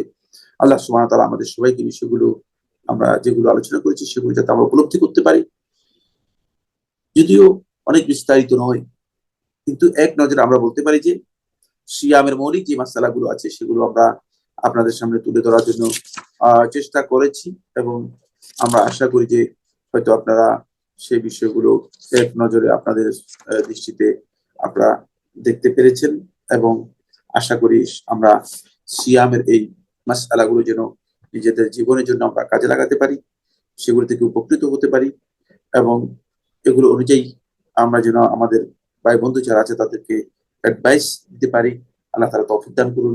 আমাদের সবাইকে অশেষ ধন্যবাদ জানিয়ে আজকে আমরা যেই অংশগ্রহণ করেছি সেটা এখানেই সমাপ্তি ঘোষণা করছি। আল্লাহ সুবহানাহু ওয়া তাআলা আমাদের সবাইকে কবুল করুন। হাজা সুবহানাক আল্লাহুম্মা ওয়া বিহামদিকা আশহাদু আল্লা ইলাহা ইল্লা আনতা আস্তাগফিরুকা ওয়া আতুবু ইলাইক। ওয়াসসালামু আলাইকুম ওয়া রাহমাতুল্লাহি ওয়া বারাকাতুহু। ওয়ালাইকুম আসসালাম ওয়া রাহমাতুল্লাহি ওয়া বারাকাতুহু। সম্মানিত শাইখকে অত্যন্ত শুকরিয়া জ্ঞাপন করছি, তিনি অত্যন্ত চমৎকারভাবে এক নজরে ফিকহ সিয়াম সেশনটি পরিচালনা করেছেন, আলহামদুলিল্লাহ। তো শেখ, আপনার কিছুক্ষণ সময় হলে আমরা কিছু প্রশ্ন নিব কিনা শেখ? আমরা যদি ফিকহি কোনো রিলেভেন্ট প্রশ্ন নিব কিনা শেখ? এক বা দুইটি প্রশ্ন হতে পারে সর্বোচ্চ। জি, সময় খুব আহ, বেশি। ঠিক আছে। প্রিয় উপস্থিতি, আপনাদের যদি একান্তই যে সকল বিষয়ে শাইখ আলোচনা করেছে উত্তরগুলো দিয়ে দিয়েছেন, তার বাইরে কোনো জরুরি মাসালা থাকে আমরা প্রশ্ন উত্তর দেওয়ার চেষ্টা করব। তো একটু হ্যান্ড রেজ করবেন, তাহলে আমরা অ্যাক্সেস দেবো ইনশাআল্লাহ। তো আমরা খুব বেশি প্রশ্ন নিব না, যেহেতু রাত হয়ে গিয়েছে। আমরা সর্বোচ্চ 3টা প্রশ্ন নেব। জরুরি প্রশ্ন থাকলে প্লিজ হ্যান্ড রেজ করুন।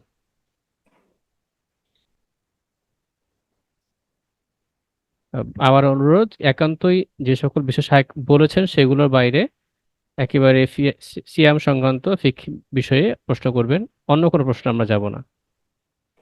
ইকবাল হোসেন ভাই, আপনি প্রশ্ন করতে পারেন। জি, আসসালামু খুবই সংক্ষেপে, আলাইকুম। একেবারে এক স্যার, বাক্যে, খুবই সংক্ষেপে। আমার এই প্রশ্নটা একটু পড়ে নিলে ভালো। আমার এটা একটু, আমার ওই কাজার বিষয় তো অনেক পুরনো বিষয়, যেটা আমি লিখেছি কমেন্ট বক্সে, একটু দেখলে ভালো হয়। শায়েখ, একটু যদি দেখতেন কমেন্ট আচ্ছা, বক্সে। তাহলে শেখ, ওনার প্রশ্ন হলো, আমার বয়স যখন 14 বছর ছিল তখন থেকে আমি ফরজ সিয়াম রাখা শুরু করি। তবে আমি নিশ্চিত না যে প্রাপ্তবয়স্ক হওয়ার আগে রোজা রাখা শুরু করেছিলাম নাকি পরে। তবে এ কথা নিশ্চিত যে 14 বছর বয়স থেকে নিয়মিত রোজা রেখে আসছি। শুরুর দিকে প্রথম 1-2 বছর কয়েকটি রোজা ভেঙেছিলাম, কিন্তু তারপর থেকে কখনো রোজা ভাঙিনি। এক্ষেত্রে তার করণীয় কি, যদি জানাতেন সে। না, আপনার কোনো করণীয় নেই, যেহেতু আপনার জানাই নেই আপনি সিয়াম মানে ইচ্ছাকৃত ভঙ্গ করেছেন, সুতরাং আপনার করণীয় কিছুই নেই। তবে আপনি যদি আল্লাহ তাআলার কাছে মনে করেন যে না, আমার কিছু সিয়াম মনে হয় আমি ভঙ্গ করেছি, তাহলে তওবা করবেন আর অধিক পরিমাণে নফল সিয়াম পালন করবেন, অধিক পরিমাণে নফল সিয়াম পালন করবেন। জি। ফারজানা সাবরিন, আপনি প্রশ্ন করতে পারেন এক বাক্যে।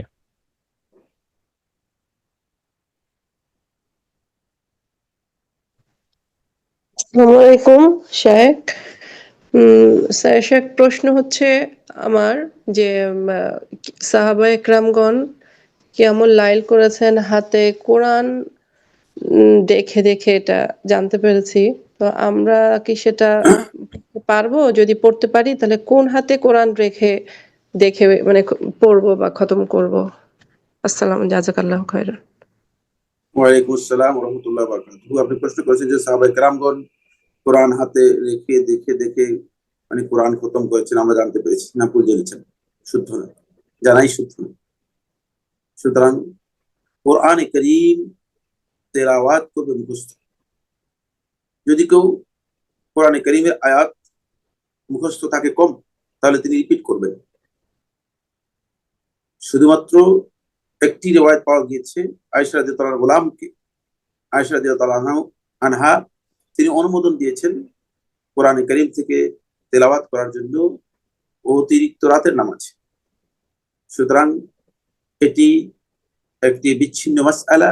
এই অনুমোদন দেওয়ার কারণ ছিল রাতের নামাজ যদি কেউ কোরআনে কারীম দেখে তেলাওয়াত করেন সেটি করতে পারেন, কিন্তু সাহাবায়ে কেরাম তেলাওয়াত করেছেন দেখে দেখে। এই ধরনের বক্তব্য যিনি দিয়েছেন তিনি পুরাই গলত বক্তব্য দিয়েছেন। সলাতের বিধান হচ্ছে সলাতে কোরআনে কারীম তিলাওয়াত করবে নিজের মানে আন্দাহরিল গায়ব, মুখস্থ থেকে। যদি আপনি দুটি সূরা মুখস্থ জানেন, দুটি সূরাই তেলাওয়াত করবেন। রাতের নামাজে প্রয়োজনে আপনি রিপিট করবেন, এটা আপনার জন্য বৈধ।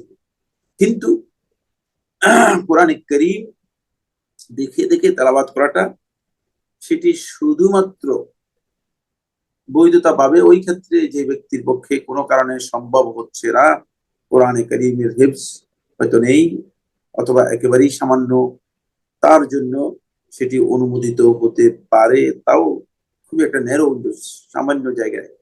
সেটা মূলত কমন বিষয় নয়, কারণ ওই হাদিস ছাড়া সালাফদের আমল দ্বারা প্রমাণিত হয়নি কখনো সালফে সালেহিনগণ মানে কোরআন দেখে দেখে পড়তেন সালাতের মধ্যে। সালাতের মধ্যে ডান হাতে রাখবেন না বাম হাতে রাখবেন এই প্রশ্নই আসবে না, কারণ এই কাজটি সালাতের জন্য সঙ্গত বা উত্তম বা সুন্নাহ নয়।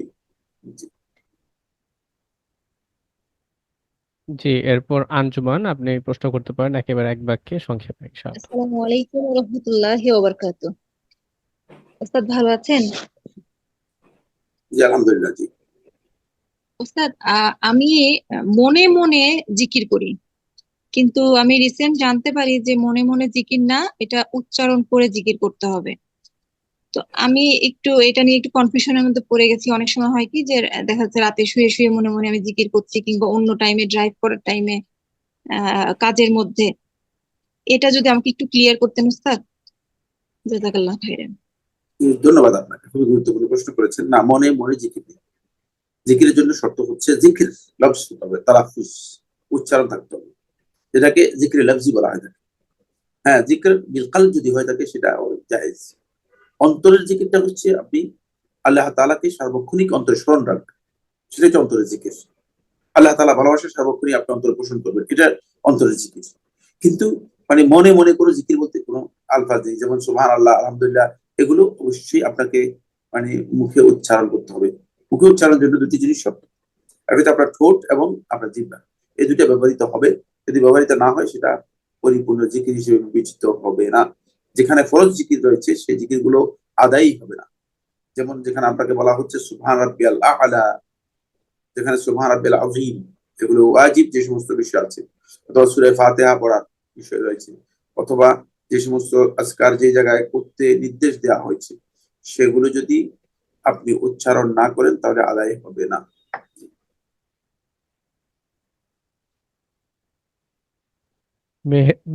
মেহের বিনতে আবু, আপনি প্রশ্ন করতে পারেন। আসসালামু আলাইকুম রহমতুল্লাহ। শেখ, আমার প্রশ্ন হচ্ছে, কেউ যদি সলাতের ওয়াক্ত হয়ে যাওয়ার পর মানে কোনো কাজের জন্য সলাটা একটু লেট করে পড়ে, তো পড়তে গিয়ে দেখে কি তার হায়েজ হয়ে গেছে, তাহলে কি সে সলাটা তাকে কাজা করতে হবে? যদি তিনি ওয়াক্তে প্রবেশ করে যান কিন্তু তার হাইজ হয়ে গিয়েছে, আদায় করতে পারেন নাই, তাহলে তাকে সেই সালাত কাজা করতে হবে না, কারণ তার জন্য সময় ছিল।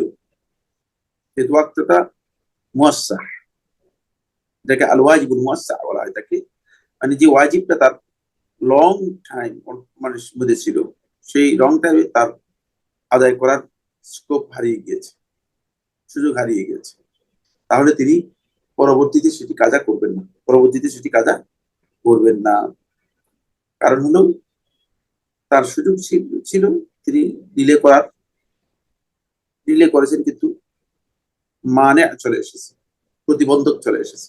হাইজের কারণে প্রতিবন্ধকটা এসেছে সালাতের ওয়াক্তের মধ্যে, তাহলে সেই সালাতটা তার উপর থেকে সাকাত হয়ে গিয়েছে।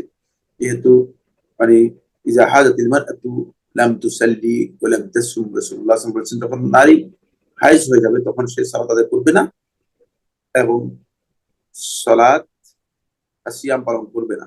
আর সলাতের ক্ষেত্রে তার কাজা রহিত করে দিয়েছেন, রাসূলুল্লাহ সাল্লাল্লাহু আলাইহি ওয়াসাল্লাম বলেছেন সে কাজাও করবে না। জি।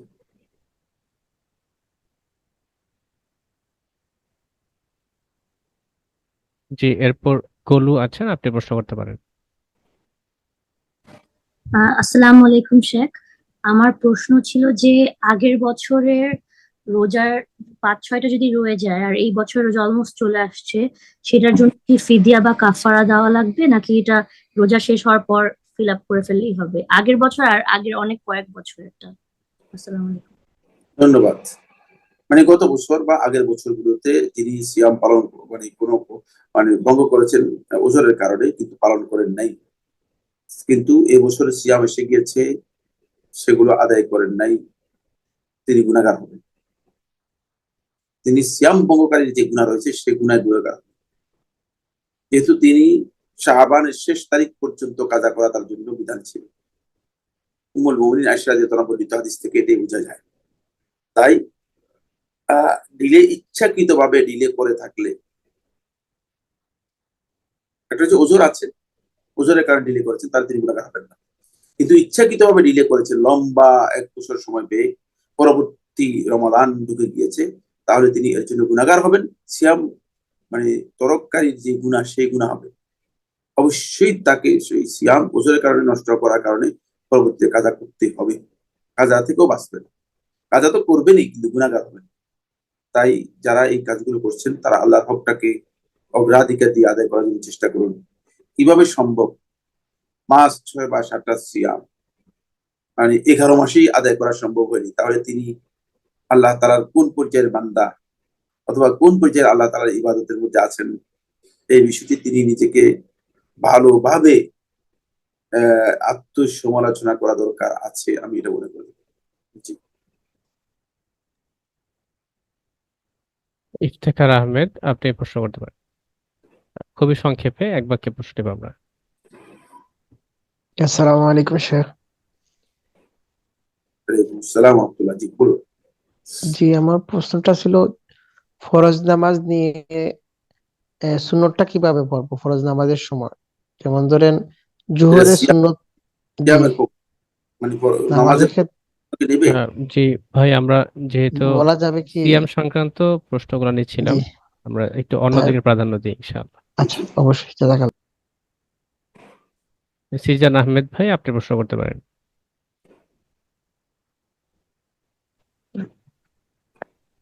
আসসালামু আলাইকুম শেখ। ওয়ালাইকুম আসসালাম ওয়া রাহমাতুল্লাহ। জি বলুন। জি শেখ, ইতিকাফরত অবস্থায় যদি আমার কোনো একাডেমিক পড়ার দরকার পড়ে, অর্থাৎ আমার পরীক্ষা আছে সামনে, তো সেই কারণে কি আমি ইতিকাফরত অবস্থায় আমার একাডেমিক পড়াগুলো কন্টিনিউ করতে পারবো? এতে কি আমার কোনো গুনাহ হবে? তাকে ব্যক্তির জন্য মুবাহ কাজ করা যায়, একাডেমিক পড়াগুলো মুবাহ। ওয়াল আসলু ফিল ইতিকাফ আন্নাহু ইয়াজুজ লাহু আন ইয়ামাল আল মুবাহ। মানে আসল মূলনীতি হচ্ছে ইতিকাফের মধ্যে তাকে ব্যক্তি ইতিকাফে থাকলে তার জন্য মুবাহ কাজগুলো করা যায়। যেমন তিনি খেতে পারবেন, তিনি কথা বলতে পারবেন, তিনি পান করতে পারবেন, তিনি ঘুমাতে পারবেন, এগুলো যেগুলো মুবাহ। অনুরূপভাবে তিনি যদি মনে করেন তার পড়া দরকার আছে, তিনি করতে পারবেন। তেমনি ভাবে তার জন্য কোরআন হাদিসের পড়া এটাও বৈধ, তেমনি ভাবে তিনি অন্য যে জ্ঞান রয়েছে সেই জ্ঞান অর্জন করাও তার জন্য বৈধ। যে সমস্ত জ্ঞান মুবাহ এবং বা ফরজে কিফায়া, সেগুলো অর্জন করতে কোনো ধরনের বাধা নেই। কিন্তু হারাম কোনো জ্ঞান যদি হয় থাকে, তাহলে সেটি ইতিকাফ অবস্থায় করা মুতাকাফিরের জন্য মোটেও জায়েজ নেই। এতে তার ইতিকাফ হবে না, অথবা ইতিকাফের সব থেকে তিনি বঞ্চিত হয়ে যাবেন। জি। আমাদের মনে হয় প্রশ্ন আর নেব কি জি আমরা? শেখ, আলহামদুলিল্লাহ আর হ্যান্ড রেস নেই। তো শেখ, আপনার কাছে বিনীত অনুরোধ করছি যে আপনি সমাপনী বক্তব্য দিয়ে ইনশাআল্লাহ আজকের প্রোগ্রামটি সমাপ্তি ঘোষণা করতে পারেন, সবাইকে নাসিহা আলহামদুলিল্লাহ, করে। আলহামদুলিল্লাহ ওয়াসসালাতু ওয়াসসালামু আলা রাসূলিল্লাহ ওয়া আলা আলিহি ওয়া সাহবিহি ওয়া মান ওয়ালা বা'দ। আমরা আজকের এই সমাপনী কথায় দুটি কথা বলবো, যেটি গত পরশু শেখ আব্দুল সালাম আশ-শুআইর হাফিজাহুল্লাহ তাআলা মসজিদ নববী দার্সের মধ্যে বলেছেন। এটা খুবই গুরুত্বপূর্ণ, খুবই গুরুত্বপূর্ণ, খুবই গুরুত্বপূর্ণ। সেটা হচ্ছে আমরা যারা সিয়াম পালন করব, মানে আমাদের সিয়ামটাকে যদি আমরা সত্যিকার সিয়ামে রূপান্তর করতে চাই এবং মানসম্পন্ন সিয়াম, স্ট্যান্ডার্ড সিয়ামে পরিণত করতে চাই, তাহলে আমাদেরকে দুটি কাজ করতে হবে। এক নম্বর কাজ হচ্ছে হুলুগুস সাইমি মিনাল মুহাররামাত, যিনি সিয়াম পালন করতেছেন তিনি হারাম কাজগুলো থেকে, গুনার কাজগুলো থেকে, আল্লাহ তাআলার অবাধ্য থেকে পরিপূর্ণরূপে সিয়ামটাকে হেফাজত করবেন। আমরা অনেকেই সিয়ামকে এই হেফাজত করি না। আমরা মনে করেছি যে শুধুমাত্র পানাহার থেকে বিরত থাকলেই, শুধুমাত্র স্ত্রী সহবাস এবং যৌনাচার আছে, যৌন কর্ম যেগুলো আছে সেগুলো থেকে বিরত থাকলেই আমি সিয়াম আমার শেষ হয়ে গেছে। না, মূলত সিয়ামের প্রকৃত মান যদি ধরতে হয় তাহলে অবশ্যই হারাম এবং নিষিদ্ধ গুনাহ থেকে সিয়ামটাকে মুক্ত করতে হবে। গুনাহ থেকে যদি আপনি আপনার সিয়ামকে হেফাজত করতে পারেন তাহলে আপনার সিয়াম কি হবে? সিয়াম প্রকৃত সিয়াম হবে। ফলে আপনার সিয়ামের মধ্যে যদি গুনাহ ঢুকে যায়, সিয়াম আপনার গুনাহ আপনার সিয়ামকে ফুটো করে দেবে। আপনার গুনাহ আপনার সিয়ামকে আস্তে আস্তে করে নষ্ট করতে করতে এক পর্যায়ে এমন ফুটো করে দেবে যে আপনার সিয়াম বলতে কিছুই থাকবে না। এই কারণে গুনাহ থেকে যদি আপনি সিয়ামকে হেফাজত করতে না পারেন তাহলে আপনার সিয়ামটা শুধুমাত্র লৌকিক, শুধুমাত্র উপবাস, শুধুমাত্র কষ্ট করা, শুধুমাত্র পানাহার বর্জন করা ছাড়া আর কিছুই না। দুই নম্বর যে বিষয়টা আমি বলবো সেটা হচ্ছে সিয়ামের এই সময়টি এত গুরুত্বপূর্ণ যে এই রাত্র এবং দিন দুটাই অত্যন্ত গুরুত্বপূর্ণ হওয়ার কারণে পুরা সময়টাকে আল্লাহ তাআলার জিকিরের মধ্যে রাখবো। মানে সার্বক্ষণিক আল্লাহ রাব্বুল আলামিনের স্মরণকে নিজের জন্য বাধ্য করবো। যেখানে আল্লাহ তাআলার স্মরণ অপরিহার্য সেখানে আল্লাহ তাআলাকে কোনোভাবে যেন না ভুলে না যান, সেটা নিশ্চিত করবে। আর সর্বাবস্থায় যদি আপনি জিকির করেন তাহলে আপনার সিয়ামের মান, স্ট্যান্ডার্ডটা প্রকৃত মানে পৌঁছবে। অন্যথায় এটি শুধুমাত্র বর্জনের মধ্যে চলে যাবে। এর মধ্যে ইবাদতের মৌলিক দিক হচ্ছে আপনি যতটুকু বর্জন করেছেন ততটুকু আল্লাহ তাআলার নৈকট্য লাভ করার জন্য চেষ্টা করবেন এবং বেশি পরিমাণে আল্লাহ রাব্বুল আলামিনের জিকির করবেন।